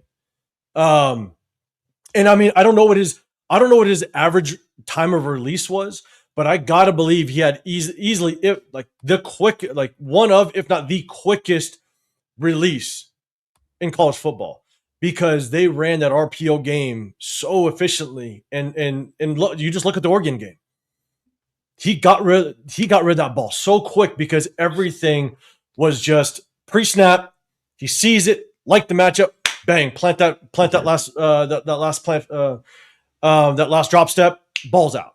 Yeah. There's nothing you could do. There's not a defense that could get to him quick enough to be able to affect that. And so, and again, all that to be said, I'm not saying he's not going to be bad. It's just what we see on film. How well is he going to be able to translate that to the NFL? Because we all know he's not going to have just everything that he's had year one. And it takes quarterbacks at least 3 years to get a true evaluation out of them. So I'm not saying if year one he looks like trash, it doesn't matter. You're still going to grow. You're still going to learn, and you can definitely build on that. And I expect quarterbacks to look bad in their first year.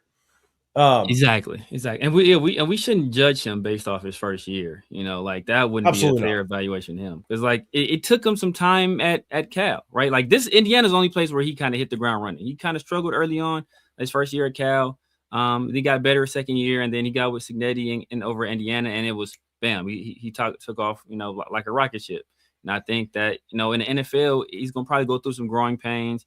But he's a guy that he's willing to put in the work. He's very coachable. The talent is there. We'd have to, at that point, we're going to have to see what kind of offense he fits best in.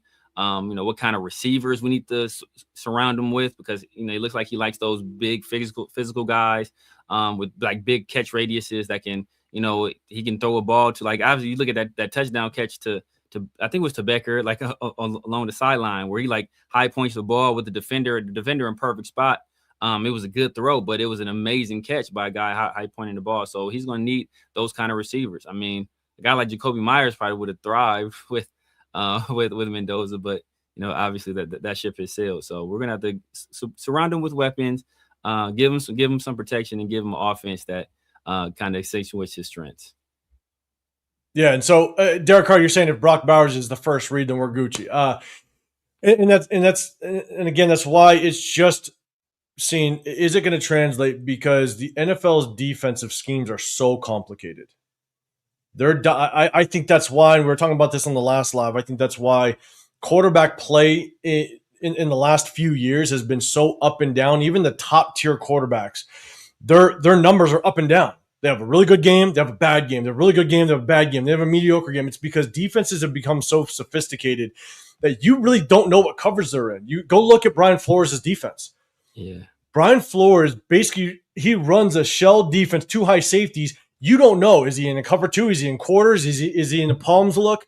He disguises it so well that you can no longer have that one read. Yeah. Unless you do a very good job of isolating that one backside receiver, and you can just understand you run a route deep enough to where they're automatically locked into one-on-one coverage. Yeah. And so you're not going to get – Fernando will not get what he sees at Indiana, the college level and the pro level. Like there's no such thing as consistent one-read timing routes in the NFL. It's just defenses are so sophisticated. And so now you have your number one targets, without question. It just goes to what it goes to just kind of what he's successful today, just how does it translate? And again, we're not saying it won't. I think there's like 90% just great attributes of Mendoza. Yeah, exactly. And some of the things that I'm talking about it's just questions. It's not saying he can't do it. I'm not saying he can't. It's just like I don't think he was forced to do it. Like the example of throwing receivers open. He just wasn't asked to do it. Yeah. And so can he do it? Kind of moving forward. Yeah, yeah. I think, and these aren't questions that are like strictly for like that we wouldn't ask of any other quarterback. Like, like had we not seen them do it, like every prospect has their weaknesses.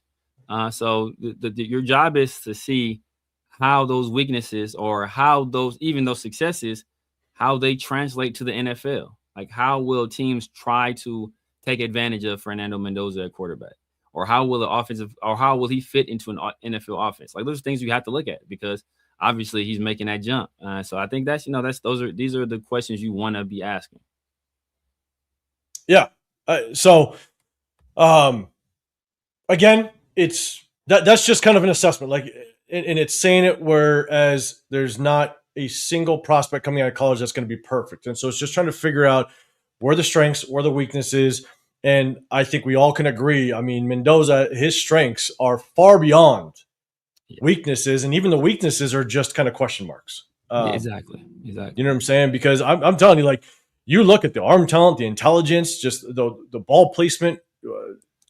There's a lot to like, and that's why I think that you could, if I'm a betting man, I think without question he's going to be the number 1 overall pick. Oh yeah, for sure. You know what I'm saying? I think I don't know if there's really a question at that point. And Jeff, saying in those inside routes with us with Bowers is a big deal. It is. It's a very big deal, and it's just understanding just kind of how. Because go back and if you go watch the film and kind of break it down, I want to say about 90% of his throws are to the sideline, because they like the RPOs, they like the quick hitches, they like the back shoulder fades. 90% of his throws, I think, are to the sideline. And how well can he work the middle when he has to go through his progression? I just have questions, because I don't think he was forced to do it consistently enough to know exactly how well can you do it. Because when you do see him do it, it's kind of 50-50 accuracy wise. Yeah. But I do suggest go back and watch the Michigan State game, because I think that was the most complete game he played. You saw him go through his progressions. Again, accuracy was kind of hit or miss at times when it was going through progressions. But then he looked extremely good as well. So yeah, exactly. I see you, Money Chuck. Good times. I don't know if Money Chuck might have moved to Indiana now. He might have moved to Indiana. We just don't know. Exactly. So there are other people, and it's crazy that other people have made the same criticism.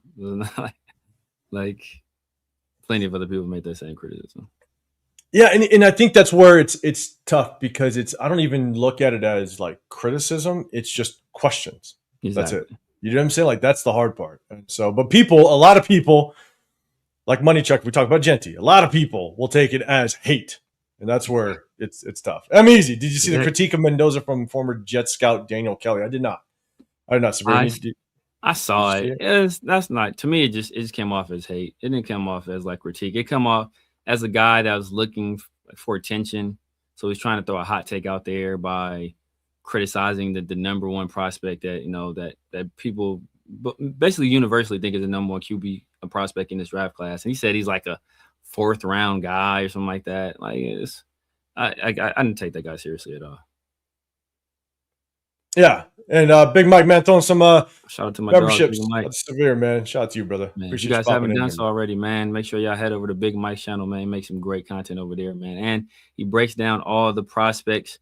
Does 30 for 30 or 30 days, 30 prospects. I think he changed the title. It was something else. Forgot what it was. I saw it on IG, but I'm sure one of the people he will break down will be Fernando Mendoza. So I'm sure that will be a fantastic episode. So make sure y'all sub to Big Mike.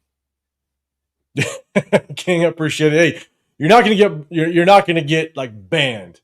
I think the only person we blocked at this point, and it was temporary because he's back. It was good old Money Chuck. He was getting a little crazy, but yes, like you're not gonna get banned or anything. We might have to put you in timeout a little bit. You're definitely not gonna get banned. And so, let's see. We got destroying the weights. What's going on, man? Appreciate you throwing the super chat. The Raiders should draft Mendoza number 1 receiver, and his number 1 receiver, Surratt. Right. So let's kind of get into that a little bit, because obviously you see the connection is wild between those two. Yeah. Again, I've never seen a back shoulder fade executed so consistently and so well. And I don't know what round he would be projected in. I don't know if he's like a second round projection. Severe, do you know? Chat, let us know. Hit that hashtag raise. Let us know where you think Surratt would be drafted. Because again, I could do more research. I don't know. Just looking at Surratt, because Surratt he came over with Cignetti from James Madison. And when he was at James Madison, I think he had a crazy season his like sophomore year. I think he put up like 1,200 yards or something like that. I think he almost put up 1,000 last year. I think his production dropped a little bit this year because he was hurt. But if you look at him, like his career, he's been more productive than Jack Besh. I think a lot of what's going to go into where he gets drafted will be, well, Jack Besh made his money during the Senior Bowl, right? During during the All-Star game process, and he was impressive during the Senior Bowl. And some of it was like the story attached to it as well. I think that gave him some name recognition. But Surratt, I think if you just look at his production, I think he's worthy of a second round pick at least. Probably a late second, but I think he'd be worthy of a second round pick. But like I said, a lot of it is going to depend on his athletic scores and what he does at these All-Star games. Yeah. I agree. So I'm going to do more research just on the receivers that are out there, because it's also just kind of dependent on the value of the receivers that might go before him. So I don't know. But again, I will go back. That connection that they have is legit. So I'll definitely it's definitely a player you want to take a look at. Yeah. Appreciate the super chat. Rebel, what's going on, man? Can't you say it about pretty much every quarterback? When they have time, confidence, and can set their feet, they should be able to make every throw right. Not every quarterback, but most of them should be able to. How about that? Not every quarterback, but but it's not just the throw and setting the feet. I mean, trust me, like the ball placement, the accuracy, the velocity, the strength of the arm, everything, just the confidence in the throw is a lot that you could like. And so I don't know if you can say that about every quarterback. Not every quarterback can throw with just the intangibles and the qualities that Mendoza has. And so, because there's a lot of quarterbacks that throw and they think they're confident, and they can be wild with it. So Diesel, I really think Fernando will elevate his game once he's a pro, and he could be. Yes, yeah. Because one of the pros that I said is that I think he's extremely intelligent. I think he's extremely coachable. And so I think there's a lot that he is going to learn when he becomes a pro. And I think you continue to elevate that game. I think he has a good chance of being a good quarterback. Just, you know what I'm saying? So, sir, any thoughts on that? Yeah, I think so. And one of the things that's, I think one thing that's good about him is that he has his degree already. So he doesn't have any classes. So all his free time, he's already like operating like an NFL quarterback in terms of, his game study, his preparation, all that stuff. So he's going to hit the ground. It's not going to be as much of a shock to him as I think it is to some other guys, just like the level of dedication it takes to prepare for games on Sundays. Like, because he's been doing it like this basically this entire year on Saturday. So I think that will be a benefit for him in his transition to the NFL. Yeah, and Truce, you're saying to me, 805, don't overthink it. He was making throws in NFL. Guys, don't make those back shoulder timing throws, and perfect ball placement translate perfectly. And I think you followed it up. Jack, I think I see yours. You're saying I'm a huge fan, but you're way off the mark. I have been watching Mendoza all year. The guy was blitzed. He's pulled out crazy runs, showing great athleticism. I'm not saying he can't run, but he did. Like, he's had some really good runs. Now, I don't want to say this because everybody's gonna probably hate me for this. Like, he runs goofy, but I don't think he's gonna run like he did in college in the NFL. I really don't think he's going to. Yeah. And he's going to have to move. Like, yes, he's blitzed, but he's going to have to navigate the pocket, I think, better than what I've seen in the National Football League. Look at the game today, right? You got Drake May having to move around that pocket. He's got to navigate. You got Herbert having to move in that pocket. The defenses are going to dial up crazy blitzes, and he's got to be able to maneuver in that pocket. And what I've seen when he does have to move, and again, it's not often, because they execute just the one read timing route so well that he drops his eyes pretty consistently. He starts to kind of move where he doesn't, when you see him go through his progressions, you can see his eyes actually drop. It looks like he's going through his progressions, but I don't think he is. His eyes drop and he's looking to run, which I don't like that out of him. I want him to be able to keep his eyes up. I want him to be able to just kind of trust in the process that offensive line is going to stick with him. And so, again, it's just, I think he's mobile enough to kind of get those short yardage third downs, but I don't think we're going to be able to rely on his legs. I just don't think he's going to be that athletic in the National Football League. Sir, any thoughts on that? Yeah, I mean, like I said, you very rarely, if ever, see him like on a QB keeper. But I think he has enough there where he can pick up some yards, right? If he sees nothing downfield, he can, I don't want to say get on his bike because it's not as smooth as a bike. He can get on like his unicycle and get you some yards. And I think he's good. And that's all you can really ask for, is that I think they have to respect his ability to hurt them with his legs. He's not going to be confused with Lamar Jackson. He's for damn sure not even Justin Herbert. I don't even think it's Drake May. Drake May he ran the ball very effectively. Like even last year in the NFL, he ran it very effectively. I don't think Mendoza is even that level of an athlete, but he's a better athlete than people give him credit for. And I think he has enough athleticism to be a contributor if the play breaks down. Yeah. So, and again, all this to say, I think that if we draft him, I will be very excited. I'd love to match him up with an offensive minded head coach. You know what I'm saying? I think that would just basically kind of set this foundation in the right way. But I think he could be a very, very good quarterback at the National Football League. But history tells us that not every quarterback translates well. And so it's just trying to understand kind of where is his weaknesses, what does he need to grow on and improve on. But I would take it's probably, 90-10, which tells me, yes, you draft him 90-10, 90%. He shows a lot of great things. 10% is just kind of question marks, and that's okay. That's okay to question some things. And I love it, right? People are telling me that they think differently, and that's cool, because at the end of the day, we will find out as time goes on. Yeah.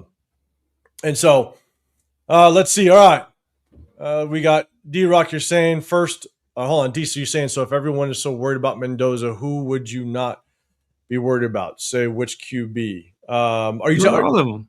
I think you'd be worried about all of them. I think if we were talking about a different quarterback, would you be talking about their different, like a different quarterback's weaknesses? Like, I think that at this point, it's almost a foregone conclusion that we're going to select Mendoza. So that's why the more of the intention is on Mendoza.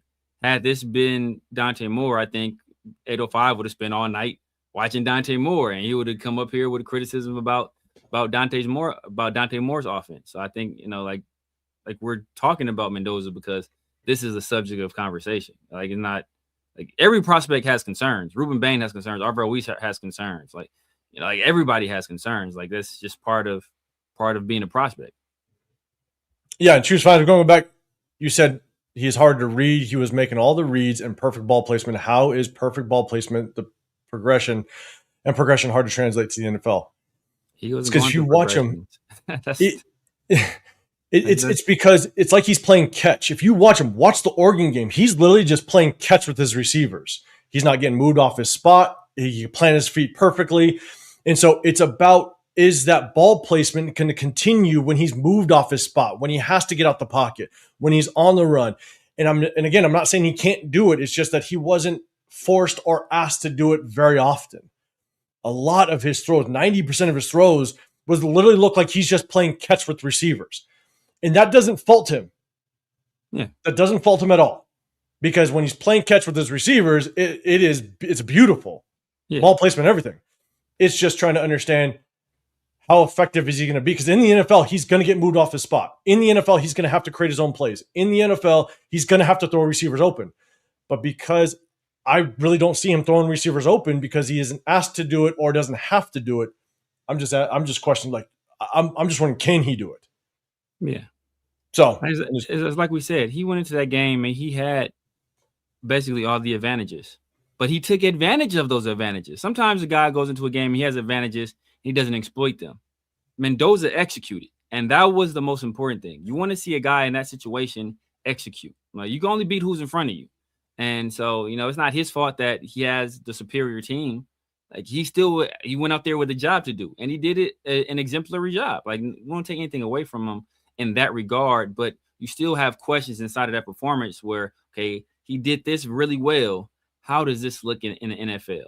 And I think he's a guy that works hard enough, and I think he's coachable enough where, he can make up, or he can, overcome some of his weaknesses, or he can get better at some of the areas that he hasn't shown yet, or once given the ability to show these things, execute them and do it with some consistency. But right now, those are still question marks. We haven't seen him do it as of yet. And, until you see it do it with some consistency, they're going to remain question marks. Yeah. And every rookie has question marks, no matter if you pick first or 257, Mr. Irrelevant, whatever it may be. Like, there's always question marks. And history will tell you that not a lot of top 10 players actually work out. That's just what history tells you. Maybe I take it back. I want to say a lot don't work out. It's just people will draft them thinking they are the next guy, and then they're just hit with flaws. Something happens because there's a lot that needs to be learned, that needs to be basically taught and processed. But the one thing I will say, and I know, Severe, you heard me say it, and I'll say it again, like, I also think a lot of the success of the quarterback is out of the hands of the quarterback themselves, right? And Rebel, you're saying Fernando's a great system quarterback with a great team that's undefeated, who has confidence in the team around him. You'll have that with the Raiders. Will he have that with the Raiders ever? I think a lot of the success of a quarterback is based on how the foundation's created for them. These quarterbacks that come out of college that are the top 3 quarterbacks or what have you, I think they have all the talent in the world to be good quarterbacks in the National Football League. But if they go to a team that's not going to provide them with the foundation and the weapons to succeed, a good head coach, a good offensive coordinator, whatever it may be, a good offensive line, they're going to fail. And it's not because they're bad. It's because the organization failed them. Yeah. And I always use the example of Tom Brady. If Tom Brady was drafted to the Cleveland Browns, there's a really good chance Tom Brady wouldn't be Tom Brady today. You know what I'm saying? And so I think every quarterback is somewhat of a system quarterback for the most part. But a lot of the success of the quarterback, I think, is sometimes out of the hands of the quarterback themselves. So I guess one of the things, and now that we kind of talked quarterbacks, right? And I'm trying to bring up as much as I can. And what? Hold up. Another one? Money check. Yeah. When we got asked for it, so just because you guys didn't see faults means that we can't see faults. So if you guys don't see a fault, then it doesn't exist. Is what you're saying. Like, come on, bro. Come on, brother. Come on, man. Go take a long walk off a short period with that kind of take. It'll be interesting. And again, look, like, this is why I love doing it live. We definitely want to basically chop it up, go back and forth. And if you guys, think we're wrong, that's perfectly fine. Let's talk about the national championship, because I do think this with Miami's defense is going to be a test. It's definitely going to be a test for Indiana. I know a lot of people kind of talk about that Indiana pass rush. I know a lot of people like Ruben Bain. I might piss more people off. I'm actually not a big Ruben Bain fan. Drafting him in the top 10, I would say. I actually think there's a lot of flaws in Ruben Bain's game. I haven't seen a whole lot, but I've seen about 4 games to where, yes, there's some where he does look really good. But again, it's also assessing he's going to have to go against a bunch of athletic offensive tackles. And I think his ass is going to get stalemated against just against offensive tackles in the National Football League. I think maybe he's more of a 3-tech inside guy. I'm not going to make this comparison. It'll really piss people off. But I compared him to Ed Oliver. That's what people got pissed off when I said that. You know who I kind of compared him to? And it's a guy that I actually liked, but more where he was drafted. I think he's more of a not as athletic. I think this player was a little more athletic, had a little more variety to his game. Kwity Paye. Remember Kwity Paye from Michigan? Yeah, Michigan. Yeah. I liked Kwity Paye, but I liked him more in like the draft him in the 20s. Did he go to the Colts? He went to the Colts. Yeah. I think Kwity Paye and Ruben Bain are very similar. Again, I think Kwity Paye has just a little more variety to his game and his pass rushing. But I think Ruben Bain's going to get stalemated against offensive tackles. I don't see him beating offensive tackles consistently in the NFL. I saw him, and again, I don't know how much that Miami defense was on the field, but I saw a couple times where Ruben Bain just he looked like he was gassing, trying to get to the quarterback in the fourth quarter. Now, again, I don't know how much Miami was on the field that last game. They're never on the field. They're never on the field. Okay. Yeah, Miami controlled Ole Miss's defense was on the field a lot, and I think there was some criticism of one of their players that fell down and didn't get up fast. Like some 335-pound guy fell down and didn't like immediately pop to his feet. But Miami they controlled time possession. I don't remember exactly by how much, but they controlled the ball most of that game. So I guess the question is, like, I think a lot of people are basically kind of going the route of Indiana's going to win. But guys, let me know, who do you think is going to win? Who do you think is going to win this national championship game? You got Indiana versus Miami. Like I said before earlier in the live, I think that Miami, we got to give a lot of credit to Miami as well. Just kind of that head coach kind of building and bringing Miami back to relevance. But chat, let me know. Hit that hashtag Raiders. Let me know. Who do you think? Indiana or Miami? Severe, I'm going to throw it to you first, man. What are your thoughts? Who do you think is going to pull off this national championship? I think Indiana, man. I think top to bottom, they have the better team. I think they're the better coach team. Very mature. A lot of these guys that are on this team, they have some familiarity with Cignetti. He brought a lot of these guys from Surratt is one of them. He brought a lot of guys over with them from James Madison. So and they've taken to his coaching extremely well. They're very disciplined. They don't beat themselves. I think that is a big thing. You rarely see them make costly mistakes, and they all work extremely hard and they hustle. I talked about the two fumbles that Mendoza had. I think they were recovered twice. Both of them were recovered by the same offensive lineman. One of them downfield, right after he had that nice run, and he tried to hit him. He tried to salsa some people and hit him with the spin move, and then he got hit. And but the offensive lineman was like, this is 10, 11 yards downfield after his quarterback had already broken contain and was. I think he ran for a first down already, right? But the offensive lineman was still hustling. That shows you the level of coaching that they have, and that shows you that these guys are playing hard not only for Cignetti but for Mendoza as well. So I think that they complete the process. They make history. They go undefeated, and they finish in Mendoza's hometown against a guy that Cristobal. I want to say Cristobal went to Miami, and I think him and Cignetti. Like have a history. I forgot what it was, but there's some history between them as well. But really? Yeah. I want to say, I don't know if they coached together before. I think they were on staff together at Alabama. I think that's what it is. They were on staff together at Alabama. But yeah, I think they're the better team. I think Mendoza's gonna be in his hometown. I think he's gonna want to put on a show, and I think Cignetti. He's a guy that never lets the moment get too big for him. And like you said, all he does is win. Google him. He does. And real quick, Reggie, you're saying I can tell. This is an interesting question. I heard somebody bring this up. I can tell with Mendoza's personality, he's not going to play football much longer. I say shorter than Andrew Luck. He's already mentioned that. I've heard someone mention that, just talked about that, where they actually think there's a chance. There is a world where he exits football early. He's a smart ass kid. Like, he's got a future outside of football. So I'm not going to say it can't happen, but Severe, any thoughts on that? Cause I don't know, but I just know he's a smart ass kid, and he who knows? What's your thoughts on that? Yeah. I mean, that's a possibility, but you don't draft a guy in the beginning worried about the end. However long you have him is how long you have him. What does he do while he's here? And I think that's the biggest thing. He's a guy. He has a degree from Cal in business, like one of, or yeah, I want to say he has a degree from Cal in business. I think he might have or was working on another degree if he doesn't already have one. So he's a super smart kid. You hear him talk, you can tell he's very intelligent. I think he's going to have a bright future in something else. I think honestly, I think he's going to one day he's going to be a politician.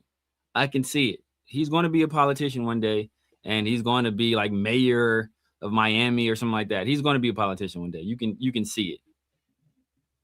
Yeah, choose finance real quick. I watched every game, and on back shoulder throws, that's not throwing guys open. There's a very big difference between throwing guys open, and I gave that analogy as to where basically you're going on the seam route, middle of the field's wide open, you got a linebacker underneath, the safety on top, and you basically are going to throw that ball kind of into the middle of the field and push your receiver to the open field.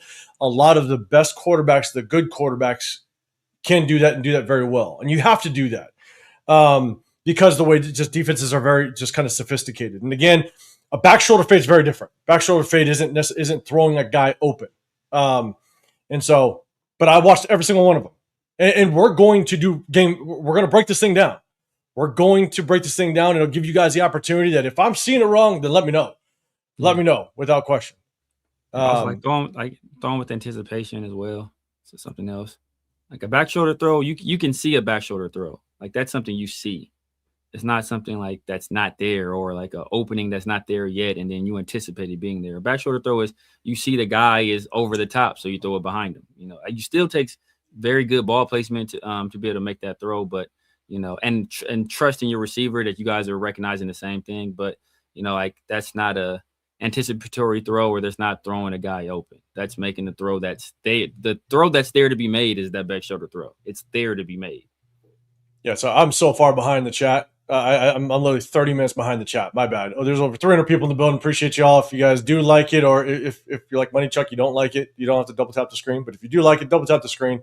Hit that sub button if you want to get included in the chat. But we're definitely going to break down the game film and I'll let you know what I see. And you gives you your opportunity to agree or disagree, but I'm already starting to kind of cup the film, and we're going to show a lot without question.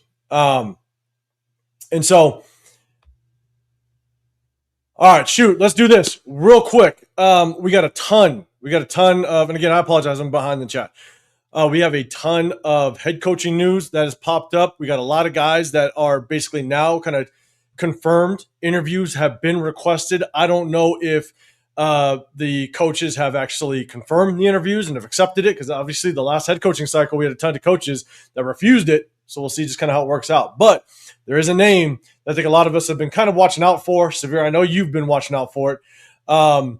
Is this guy right here. Let me go ahead and share the screen. Hopefully it works out. Some of us are on vertical. Some of us are on the horizontal, which I hate, but that's where we're sitting in. Let me do this. Bang. Let me see how this works out. Okay. Bang. I'd like to go here. That'll work. All right. We got a head coach. We definitely got a few. We're going to talk about Matt LaFleur, but we got, let's see, the Packers, DC, Jeff Hafley. Definitely. Guys, let me know what you guys think about that. We also have the passing game coordinator for the Rams, which was wild. When I saw that, I was like, wait a second. The passing game coordinator for the Rams, but not Matt LaFleur. That was kind of wild, but obviously the news caught up. We also got Ejiro Evero, the DC for the Panthers. He's coming in as well. Chris Shula, a name that I think a lot of people have kind of thrown out there a little bit, the DC over with the Rams. So he is now tied in with us. We're going to do a deeper dive on these guys on Wednesday. So tap in with us on that. But the one guy that I think Severe's been waiting on is Matt LaFleur. So guys, let me know what your thoughts are on Matt LaFleur. Do you want to see him potentially be the head coach for our Las Vegas Raiders? Obviously, he's got the ties over there. He's currently with Sean McVay, which is great. So, Severe, I'm going to throw it to you first. Let me know what your thoughts are on Matt LaFleur. Yeah, Mike. Yeah, like he's been my number one. He was my number one guy before we hired Pete Carroll. You know, he's a guy that I think he checks a lot of the boxes. He's spent a long time in the NFL. First of all, he's still young, offensive minded guy. I think he'll work well with a quarterback. He spent time on the Atlanta staff with Cal Shanahan. He spent time under Cal Shanahan with the 49ers. Obviously, he was one of the better defensive minds in the league. Robert Saleh got his first head coaching opportunity. Saleh hired him on as offensive coordinator when they drafted Zach Wilson. Obviously, Jets management wanted to move on from him because they were trying to salvage the Zach Wilson pick. Saleh did not want to move on from him. He wanted him to stay, but they ultimately they did let him go. Then he did what his brother did, right? He was offensive coordinator under Sean McVay, and I think his trajectory is very similar to Matt. Matt spent 1 year as offensive coordinator with the Tennessee Titans, and then after that, he went over to the Rams. I think he spent 1 or 2 years there, and then he got hired as an NFL head coach. So I think Mike is ready. I think Mike is ready. We've seen just how much he's learned this year. You hear him speak. He speaks confidently. Sean McVay sings his praises. He's doing great work with Matthew Stafford over there. I think, obviously Sean McVay is the play caller, but Sean McVay's been a play caller for a lot of these guys, and they've gone on and still had success. So I think he's a guy that's ready. I think he's ready. And you very well could be right. I'm going to kind of get down to the bottom of the chat, see if people have their feedback. I know I've made the comparison between Mike LaFleur and Clint Kubiak, and I think they both have great history in the NFL. They have history that, at least for myself, and Severe, I think you agree, that you want a head coach. I think we need a head coach that has a lot of history in the NFL of just understanding how to navigate the NFL system, right? And obviously with him coaching under Shanahan as well as McVay, that provides so much experience that you would want. And at the same time, if we do end up going with a quarterback, number one, and we get a quarterback, we want to develop them, these are two guys that I think could very well develop a quarterback. And so if he were to be that, I think he's my second choice. He's my second choice for the head coach. And the only reason, one of the bigger reasons why I put Clint Kubiak above Matt LaFleur is just because I would have the question marks is, can Matt LaFleur continue? Because I don't take what he did with the Jets as any relevance as to what he would be as an offensive coordinator. I don't. I think he was in a rough situation. You're with the Jets organization that is going to screw you over anyways. He had Zach Wilson as a quarterback rookie. So I actually just take it as it's good that he has offensive coordinator experience. Yeah. But my question mark with him is just, can he replicate what McVay's doing?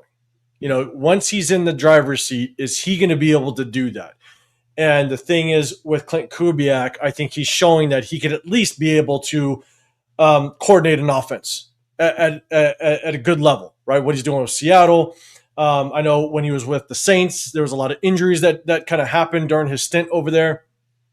But again, it was one of his first times actually running an offense as the actual offensive coordinator. So there's a learning curve a little bit. But Kubiak with Seattle, you're seeing just kind of how he could put that together. And Jackson Smith-Njigba is looking like a number one. And so I just lean Kubiak because I think he's shown that he could do it. Whereas with Matt, there was just, can he replicate what McVay's doing? And so, but to me, I think it's basically Clint Kubiak, and then I think it is Matt LaFleur because I love his history. I love the experience that he brings to the table, and that McVay tree is nothing to mess around with. No. So I think if he were to be the head coach and we end up getting an offensive or a quarterback, yeah, I think without question, I think the nation could be and can have something to be excited about without question. Yeah. I mean, and another thing I like about him is that I think, he has ties to Raheem Morris, who I think is a very, very good defensive coordinator. And I think that, you can already see a connection there where, he can bring a guy like Raheem Morris over to be the defensive coordinator here. And I don't think you have to worry about Raheem Morris leaving anytime soon for another head coaching opportunity. Yeah. So I think, for the most part, I do think quite a bit of people do like the idea of Matt LaFleur possibly being here. I know a lot of people they look defensive minded as well. Again, we'll top into this more on Wednesday when Chris joins us. But the one guy I will just touch on it is obviously coming from that McVay tree, and I have something to kind of say on that. Is a lot of people are talking about Chris Shula, and I didn't know how much actual history Chris Shula has in the NFL. I initially just assumed it wasn't much because, man, he looks young. But at the same time, I went and I did my homework a little bit, and damn, like he actually has quite a bit of NFL experience. What's your thoughts on Chris Shula? I mean, you see what that defense is doing, and they lost Aaron Donald, and they really haven't missed a beat for the most part. They've done it, and it's a very young defense over there for the most part as well. So, Byron Young, the other kid, Jared Verse. I think they have our guy from Florida State. A lot of people wanted. Was it Braden Fisk? I think is Braden his name. Fisk. That was my number one D tackle coming out that. Yeah. So and then he got a guy that a guy I hated. That I don't say hate. Hate is a strong word, but prospect I didn't like in Emmanuel Forbes, who was worse than Tommy Eichenberg. Oh my God. Now, but Emmanuel Forbes was a guy. He was drafted in front of Christian Gonzalez by the Commanders, and he's got him playing some pretty good ball in the secondary. Obviously, Quentin Lake. I'm a UCLA guy. Quentin Lake is a guy. I think he was a late round pick or undrafted guy that went to the Rams back there at safety, and he's helped him become kind of the leader of that defense. So I think he's doing it with not a whole bunch of like premier resources that have been put into that defense outside of obviously a first round pick in Jared Verse. So I think he's doing a very good job over there. I think so too. I think he's doing well. Again, I think it's one of those where it's just I want to go obviously offensive minded. But if Chris Shula was available, if we went defensive minded, I do have two guys ahead of him. I'd like to see Brian Flores or a Robert Saleh, but then I think he would be right there in the mix. And the only reason I might have Edger over him as well, to be honest with you. Oh, really? Because I think as the defensive minded coach, it's also taken into consideration what kind of coaching staff can you develop? What kind of coach staff can you bring in? I think Brian Flores and Robert Saleh would demand some of the best offensive minds coming in. I think the Brian Dabolls, I think Mike McDaniels, I think they would be willing to basically coach underneath them. Whereas I don't know how excited or they would take that job under Chris Shula. I don't know. I could be completely wrong. I just think that those guys, Brian Flores, Robert Saleh, they could get some damn good offensive names to take over the offense. Chris Shula, I just don't know who he would garner as an offensive coordinator. Do you think, Sever, in your opinion, do you think Chris Shula could get maybe one of those top offensive names in the building? Yeah, that would be the question. I mean, I would assume he would poach somebody from the Rams. I'm not sure who their quarterbacks coach is over there. Obviously, if he leaves, Mike LaFleur is staying. Unless Mike LaFleur gets another job, that's a strong possibility. Maybe the passing game coordinator guy. Maybe since that technically is a promotion, if we hire a guy like Chris Shula, and maybe that's what the thinking is with hiring that guy. I can never say his name right, but maybe that's what the thinking is with hiring him, is that if we do bring on Chris Shula, almost like the Davis Webb interview after we interview Vance, like, so, hey, we want to look at you as head coach, but in case we hire this other guy, he wants to bring you on as offensive coordinator, we already have some familiarity with you. Maybe the same situation here with Chris Shula and the other kid where, hey, we hire Chris Shula, he wants to bring you over as offensive coordinator. That's the next logical step. Yeah. Sorry, I am so behind the chat. I apologize. I did come across this one. True Finds, you're saying Mendoza showed he can throw on the run. He runs an RPO system, right? That's not throwing on the run. Yeah. RPO system is you're going through the mesh point, you pull the ball and you throw it. So exactly. The RPO system is you're not throwing on the run. So that doesn't have any comparison. Yeah. I apologize. I'm so far behind. That's like good run pass. You're thinking of like a QB option, like back in the day where they like had the option to pitch. Like Drake May ran one today, I want to say, and he fooled Mac on it. Whereas like, hey, quarterback has an option to pick, and sometimes it's a triple option where you have the option to pitch it, to keep it, or to throw it. But that's not what an RPO is. Yeah. Jack, you said that's why he's that good. He's young, but good. Damn, I think you're talking about Mendoza. Mendoza. Yeah, I don't see Joe Burrow. I don't see Joe Burrow. Like people want to make that comparison. Joe Burrow threw for 6,000 yards. Yeah, I think he ended averaging like 371 yards a game. Where I don't know what Mendoza. I think Mendoza is at like 220 or something like that.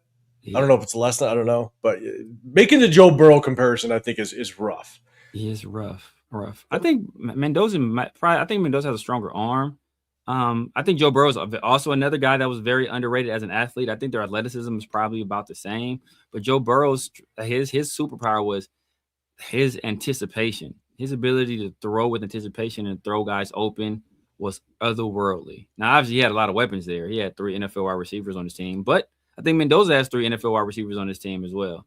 Obviously, he doesn't have 2 guys that are probably in the top 5 in Chase and Jettas, but he has 3 guys that I think, in Surratt, Cooper, and Becker, who will all be playing on Sundays one day. Yeah. And again, just to kind of reiterate that with the Mendoza stuff, it's like, look, there's so much to like about him. It's just that we just say that there's some question marks, but we're going to break down the game film. We'll show, I'll show kind of what I see, and it gives everybody the opportunity to definitely take a look at and agree or disagree, which is perfectly fine. What up, James? I see you, man. Again, I apologize. I'm behind the chat. So let's do this. I think I might be catching up. Where's the flag? What? His 6 step. I see you, man. What's going on?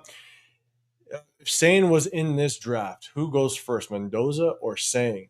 Mendoza. I still think Mendoza goes. Mendoza. Yeah.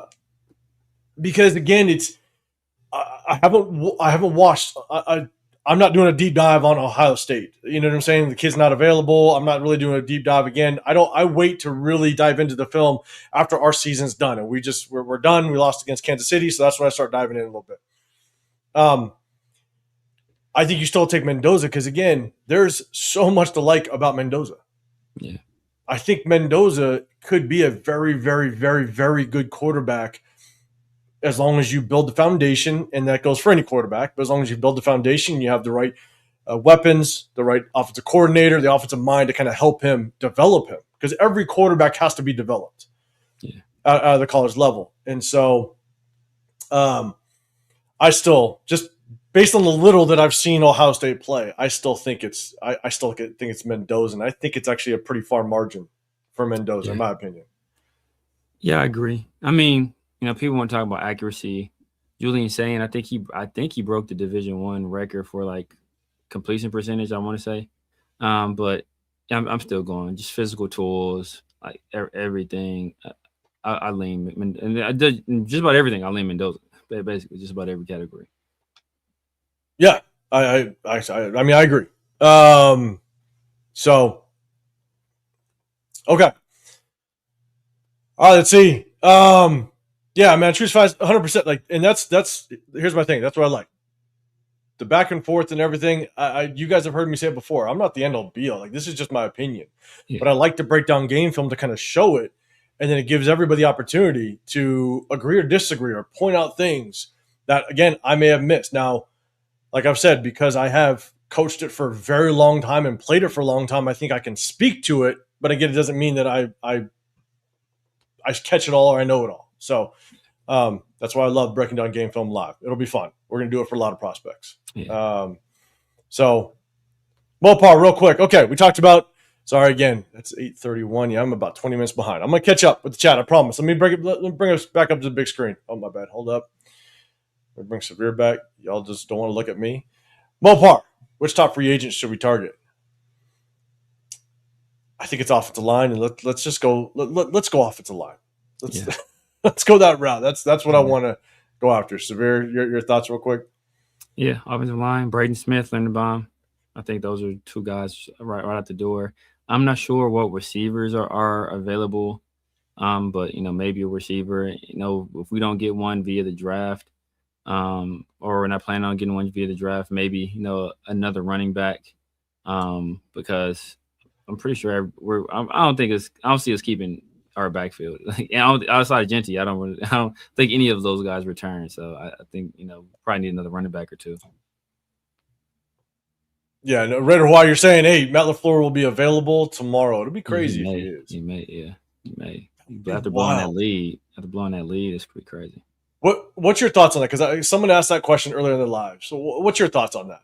If the Packers my only response was if the Packers let go of Matt LaFleur, then they better have a damn good plan because you're letting go of a coach that took a team to the playoffs.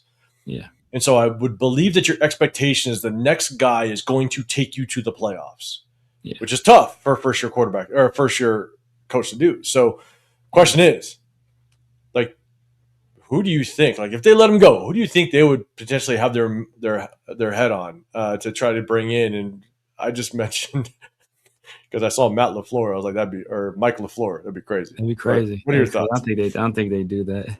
I don't know, man. I don't know. I don't know if they have a guy on staff. Maybe they're big. Maybe they're enamored with Halfley, and they want to promote Halfley. Like I don't know because like if Matt LaFleur became available, he probably jumps to the top of my list.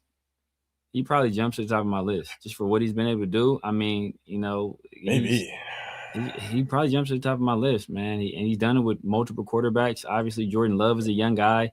He was able to get that guy playing pretty well. He's done it with the run game.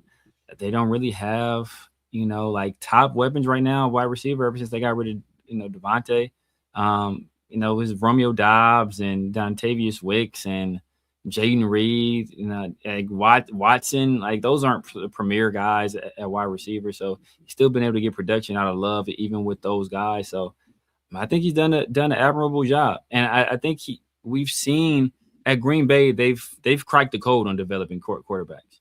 Like they went from Favre, who was obviously a Hall of Famer, to Aaron Rodgers, who's a Hall of Famer, to Jordan Love, who's a very good quarterback. Maybe not a Hall of Fame caliber yet, but they've hit the ground running and they've been consistent in that quarterback development and that quarterback like passing it on to the next guy. So I think if we can get a guy like Mendoza in here and let him work with Matt LaFleur, I think that'll be a good recipe. Yeah, so we'll see. Kind of see how it works out again. I apologize. I think I'm somewhat caught up in the chat. Raquel, I think you're saying that you take Sane instead of Mendoza at this point. I think that's what you're saying. I'm not. I don't. No, he was saying that Sane has some good receivers, but I think got it. He auto corrected and put saying and put the G at the end. So he was correct. My bad. I did not want to put that out there. There are some people that'll attack you. My bad. Let's see. Raider Pete, what's going on, man? You got Indiana 31, Miami 24. I'm not mad at that. Yeah, I think it's going to be a good game, but I think with that Miami defense, it's going to be a very interesting test. But that's a very good stat. Just the average age that Indiana has on that squad. I mean, there's a massive difference between 20 and 21, like 21-year-old, young men, and 24, 25-year-old men. Like, there's a massive maturity difference. There's a developmental difference, and so. Hey, Signetti's doing it right. He's cracking some code, and that could be one of them. He's doing it right. You could see that. You could see that going forward. That's like the wave of the future. Yeah, and people, it becomes trends. People will follow in line. So, Matt LaFleur should be the Raiders' number one priority if the Packers let him go. Crazy if they do, man. That's crazy. Afraid I don't think the Packers fire LaFleur yet. They better have a good plan if they do. Yeah, damn good plan. You know what I'm saying? So all right. Let's see. LS, notable free receivers under 30. Juwan Jennings, Tutu Atwell, Rashid Shaheed, Debo, Diane Brown, Hollywood Brown. It's not a super exciting list. No, the only one that actually I think might be would be okay, but I think God, it would be a million times better if we had Jacoby Myers as Juwan Jennings. Yeah, they're the same guy, basically. But like if you pair up Juwan Jennings has a injury history. He does. But if you had Juwan Jennings, Jacoby Myers, and Brock Bowers, oh yeah, I think that would be a good. That would be some good weapons on the field. Yeah. Oh yeah. I think those are the perfect guys for Fernando too. Like those are the kind of weapons Fernando would like thrive with. Yeah.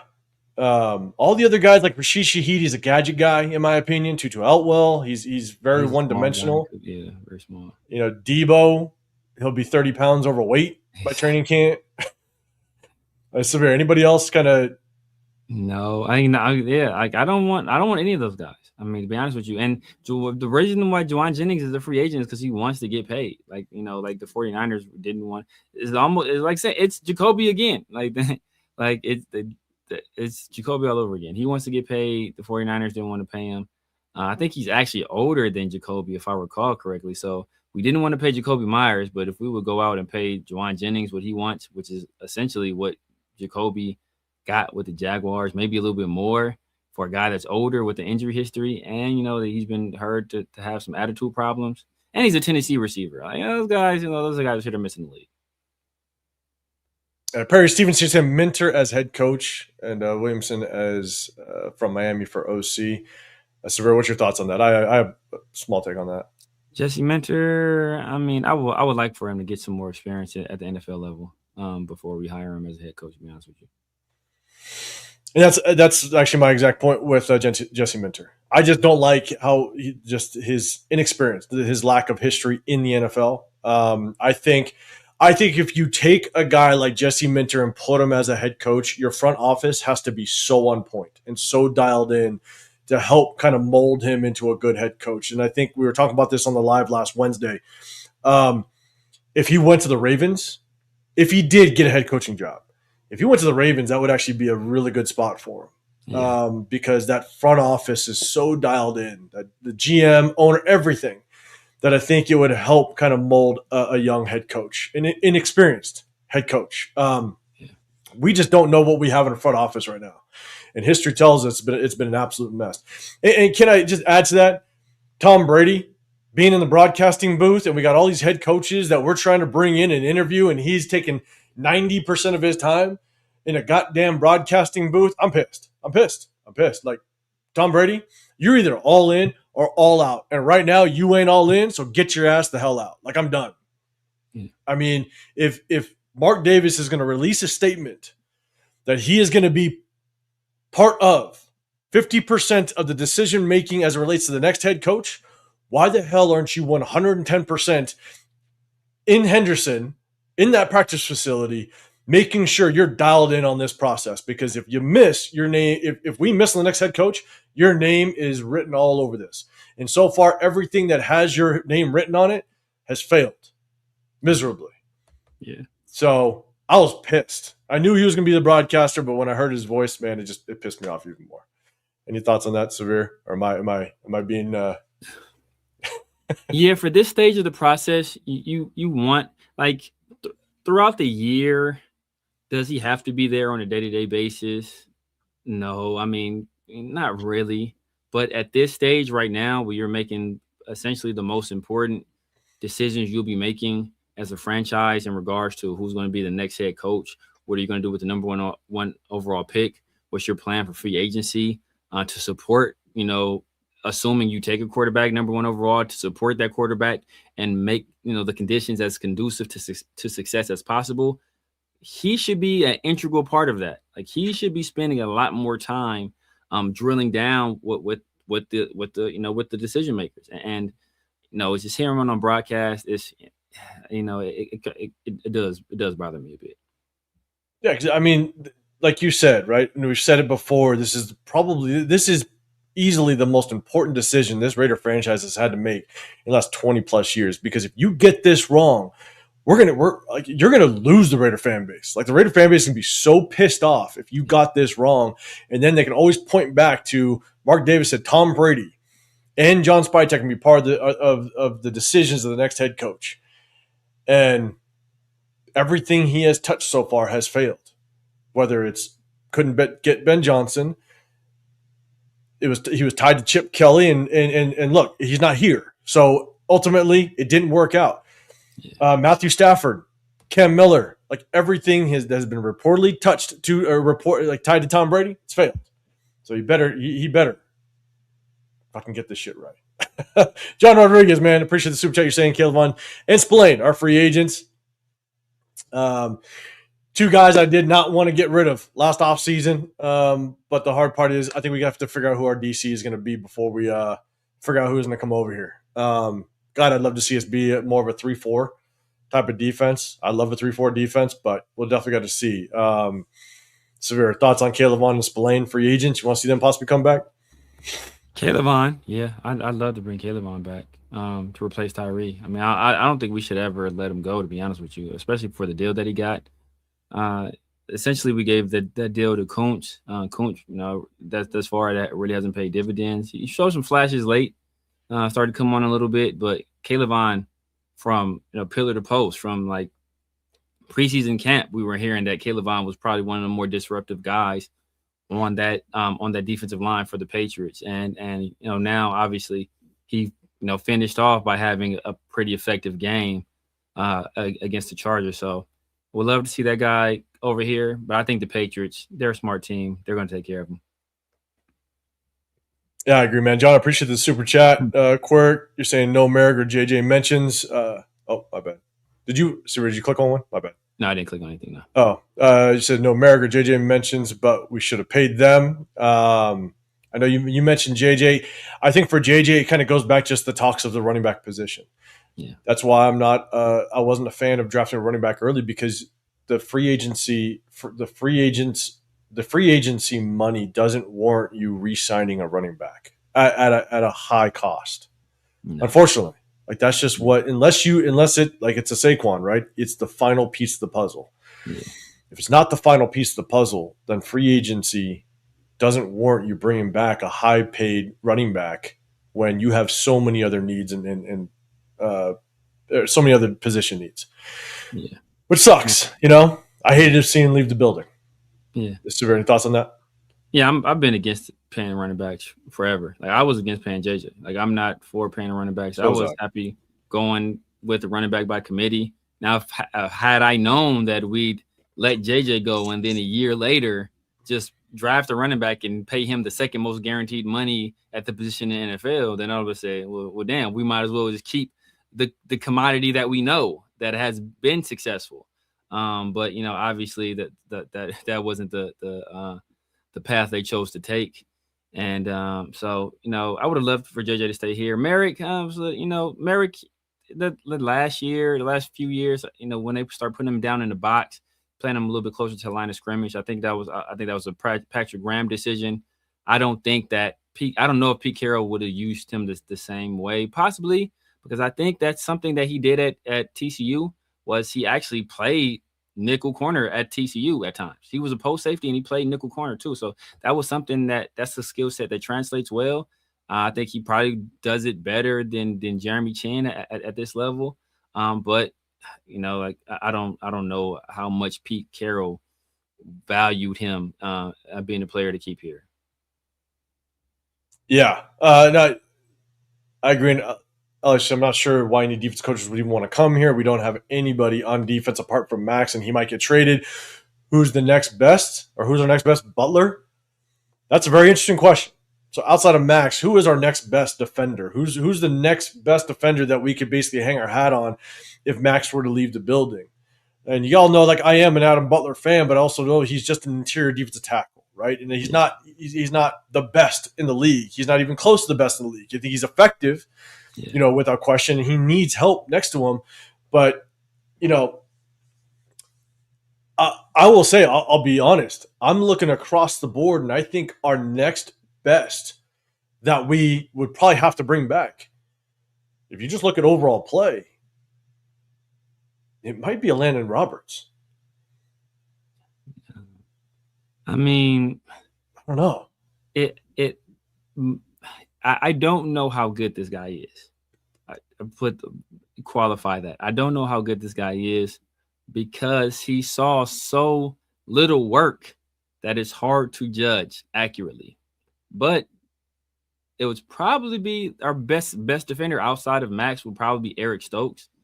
But he saw such little work because they were just targeting Caillou or targeting Devin White or so he didn't see a lot of work. He did not see a lot of work.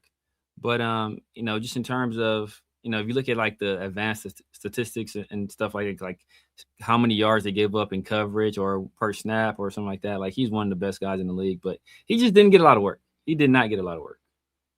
I agree in that. That was actually a name that I was thinking of. But I think what was tough was like it's like, yeah, he didn't get a lot of work, right? I think he played a lot better than some of us expected him to as the season kind of progressed and went on. But I mean, another name that you can maybe put out there, and again, it just kind of shows how bad our defense was as a whole at times, or the majority of the season, is imagine if maybe Charles Snowden got more work. Yeah. Maybe he could have shined a lot more than he did because he only played probably, I don't know, he was in a rotation beginning of the season with Tyree, with Malcolm Kuntz. Maybe he got 30% of the snaps. Yeah. But with the 30%, he actually did pretty good. Yeah. So I don't know.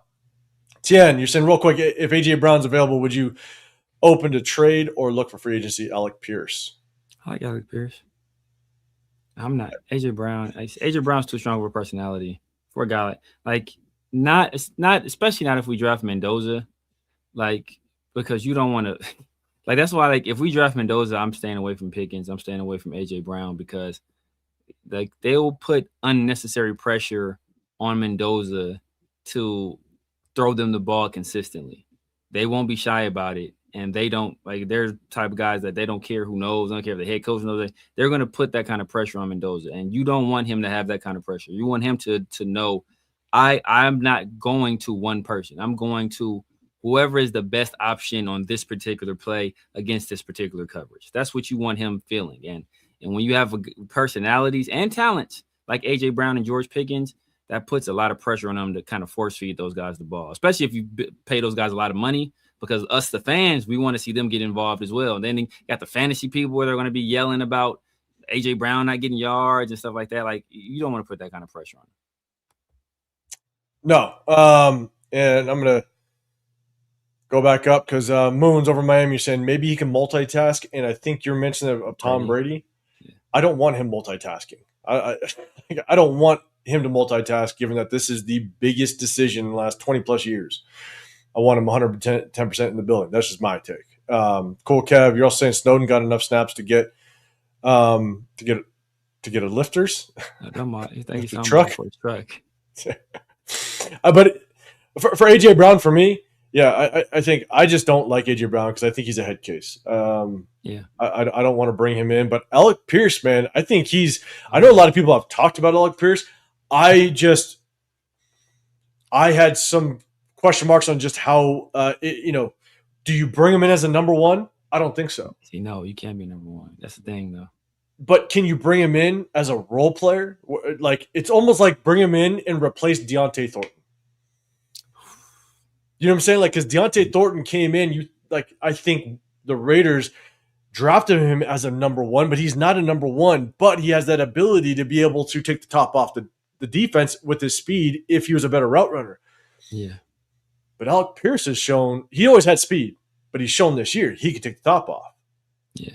And so if you bring him in to play that role, I wouldn't be mad at it. I wouldn't be mad at it at all. And what's ironic is that let's say you have let's say you have be bringing Alec Pierce, right? He'll be conceivably in a very similar role that he was in with the Colts, where you got Michael Pittman, who's kind of like the catch radius, the maybe contested catch guy, and that's a Jack Besh. Then you got Downs, who's like the smallest, speedy receiver. You look at that, maybe that's Trey Tucker. And you got Alec Pierce, who's like, to take the top off guy. So maybe you envision him as kind of playing the same role with us as he did with the Colts. Yeah, possibly. And if you bring him in that way, I think that wouldn't be that bad of an option. Quirk, I ain't mad at Alec Pierce. Colquitt Pierce is way better than Besh. Yeah. I can agree to that. That kind of goes with that thing. And Severe, I was going through the chat. I don't know if this is what you said, but Alec Pierce would automatically be our best receiver. He would be, yeah. Like automatically. There'd be no question. Yeah. He'd be our best receiver. And that's tough because Alec Pierce isn't a number one. He's at best a number two. And so you still got to address that number one if Deontay Thornton can't improve. Um, I mean, I think you do immediately invest in offense, but you got to make smart investments. Like, I don't think bringing AJ Brown, bringing the volatility of guys like AJ Brown and George Pickens, I don't think that's conducive for the development of a young quarterback. Like, you want that guy to have, like, Jacoby Myers, or you see, like, the kind of calming presence or the kind of presence that Jacoby Myers provided for a guy like Trevor Lawrence. Like, you need guys like that in the locker room, and I don't think that George Pickens or AJ Brown provide that. So if I'm more than willing to invest on the offensive side of the ball, but just not in those two guys. Yeah, and we do want to we want to adjust the offense. I think you would have to start to build. It's like when we drafted Brock Bowers, everybody says now you have to build around Brock Bowers, and we drafted Genty, and everybody says now you got to build around Genty. Now you need to build around the quarterback. So yes, however you do that, it's got to be methodical, it's got to be strategic, and you got to make the right moves. And I think we all agree, yes, build the offensive line, make sure the offensive line is right, but if you take the stance of sitting Mendoza for at least the majority of the first year, which I think any rookie quarterback can benefit from that. You sit him the first year, he learns behind a good veteran quarterback. That gives you this offseason, not only the free agency but draft, but next offseason, free agency and draft to build this thing up. And if you pick Mendoza number one, you need to do everything you possibly can to give that kid the best chance of success, which means, unfortunately, that's, we talked about, Josh Jacobs. Yeah. It's like, that's why for me, you don't invest in a running back. Yeah. Because you invest in the offensive line and you kill two birds with one stone. You can put a fourth round or a low end free agent running back behind there and get 3.5 to 4 yards of carry. But what you do the most important thing is you protect your most prized commodity, your most precious commodity, which is the quarterback. So you take that money you would invest in the offensive line and you put it, or in the running back, and you put it in the offensive line. If you could have the meanest, baddest offensive line, you're a top 10 offense. Yeah. Or at least the likelihood that you have a top 10 offense is huge. Agreed. John, man, bring Caleb on and Kuntz. And cut Kuntz. I didn't want to cut Kuntz, but I wanted to keep Caleb on. Yeah. You know what I'm saying? I didn't want to cut him. I think it was a great move by bringing him back initially. But I think coming off of that injury, you can tell, like, you're starting to see Kuntz wake up. Those last few games, he was starting to wake up. The quickness was coming back. The things that we saw at the end of 2023 was starting to come back. But coming off that injury, I think it was just going to take more than a season or a season of full gameplay to get back to Kuntz, but I definitely wanted to keep Caleb Chase on. So, Severe, your thoughts? Yeah, agreed. I mean, I think that would have formed a nice little tandem on that side of the opposite of Max. But unfortunately, obviously, we didn't go in that direction. Kuntz is a free agent, so the new regime probably doesn't bring him back, so there's no need to even cut him. If you want to pursue Caleb, I think you're going to have some stiff competition from the Patriots, especially since the Patriots actually, the Raiders were the original team to give him a chance, but then they let him go. So now the Patriots are the next team to give him a chance. And I think he's going to show some loyalty to those guys over there for taking a chance on him and actually giving them significant playing time. And they're winning, right? They're a team that's on an upward trajectory. So I don't see any reason why he would really leave unless we're going to drop a stupid offer, which I doubt we do. Yeah, I agree. But that's also why we drafted. In our mock drafts, we would always try to focus. I know Severe took a couple edge rushers in our mock drafts, and we only did 3. But around that 3rd or 4th round, wanted to prioritize an edge rusher, just in case Malcolm Kuntz wasn't 110%. And I know one guy I drafted, and Severe, you drafted one of your mocks, was your boy out of UCLA. Yeah. And he looked good with the Titans. Yeah, Femi, yeah. He looked good against us, but he got hurt, man. If he didn't get hurt, bro, he would have mopped us up, which doesn't say much. We have a bad offensive line. But exactly, but he had a good rookie season. But John, appreciate the super chat. All right. Let's do this. LS, man, you're saying, is Alec Pierce better red zone target than Alice? I don't know, man. I don't know. That's all I can think about when I saw that lineman, was that lineman that caught that, was it Green Bay that caught that pass?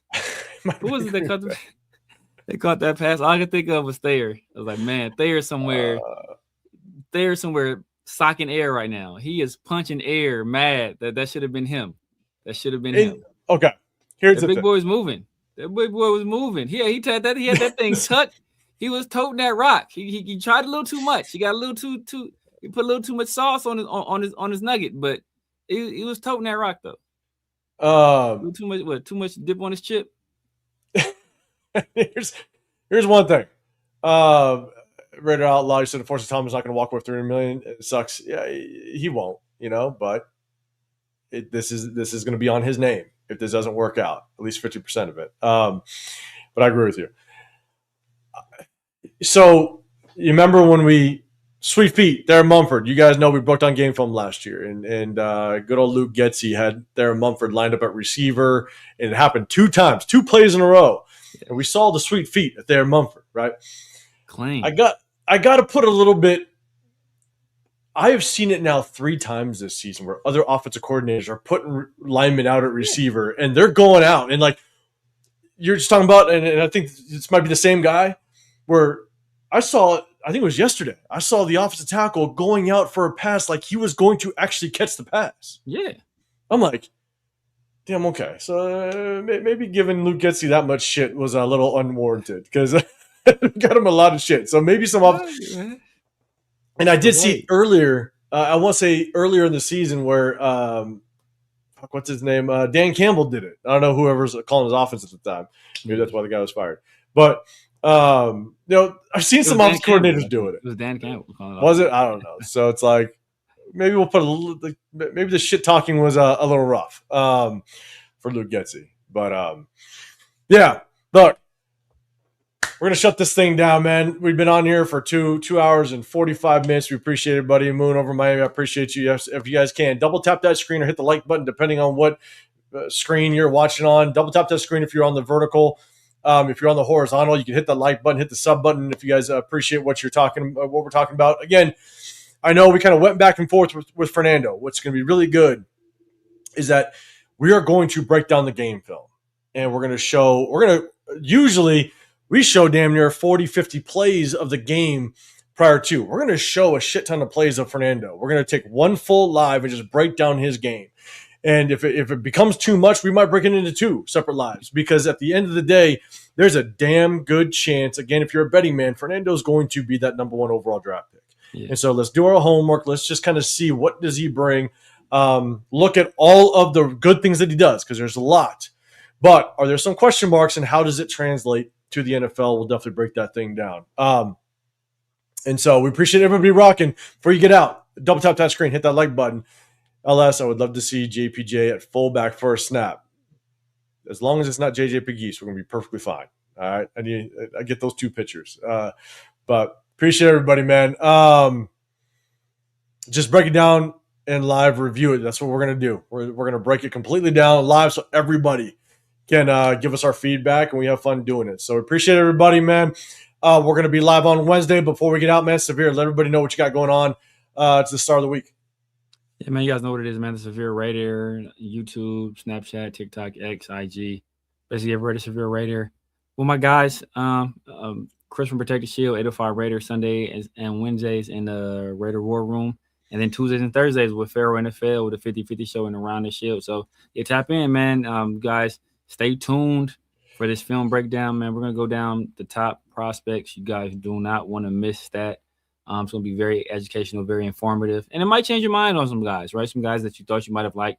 Maybe you walk away with a little bit of a different perspective on them. So, man, make sure y'all hit those like buttons, hit those notification bells so you don't miss any of our videos, and hype the video. And if you can't get if you weren't able to be a part of the conversation here and in a live chat, make sure y'all hit us in the comments. 100%. John Parker, real quick, said just let me know what coach you would like to see. My number 1's Clint Kubiak. Severe, what's your number 1? Michael LaFleur. So that's our top guys. Obviously, we have guys ranked out, but that's definitely our top. That's when you and Raider Way going to go at it again. That was good. That was a good live, man. I tapped in for that. Raider Ray still recovering. He's still recovering. And oh shit, my bad. I gotta click the wrong thing. John, I'm sorry I missed the show, guys. It's just getting off of work. Hey, man, work becomes first. You know what I'm saying? So, but shout out to you, man. I appreciate you popping in. But guys, if you don't know, I'm 805 Raider. My channel is Real Talk Raider Nation. Definitely tap with us. We do a sub-only chat. Show appreciation to our subscribers. We appreciate all the members, the super chats, everything. We appreciate the subscribers. One thing, if you do become a member, then you can throw us suggestions on who you'd want us to possibly break down the game film. We'll put those up on the priority and kind of put the names together and just kind of see who we can get to. But definitely tap over for that, because we got a lot of free agents that we're going to look at. We also got a lot of college prospects, and it gives you the opportunity. If you disagree with us, then look, like Severe said, we might change your mind, but you might change ours at the same time. Yeah. You might point something out that I missed or we missed. And at the end of the day, this is why we do it live, so we have fun. So appreciate y'all, man. Definitely double tap that screen, hit that notification bell. Not only after this, go over to Chris Protect Show podcast. He rocks with us as well. Also, if you're going to Pittsburgh, if you're going to be in Pittsburgh for the draft, we're putting the plans together. We're going to try to make it out there. And if we can put names to face, it would be awesome. So let us know. Hit us up on our social media handles if you're going to be out there. We'll definitely have some fun. So, guys, hey, have a great start to your week. We appreciate all y'all popping in. We'll see you on the next one. We're out of here.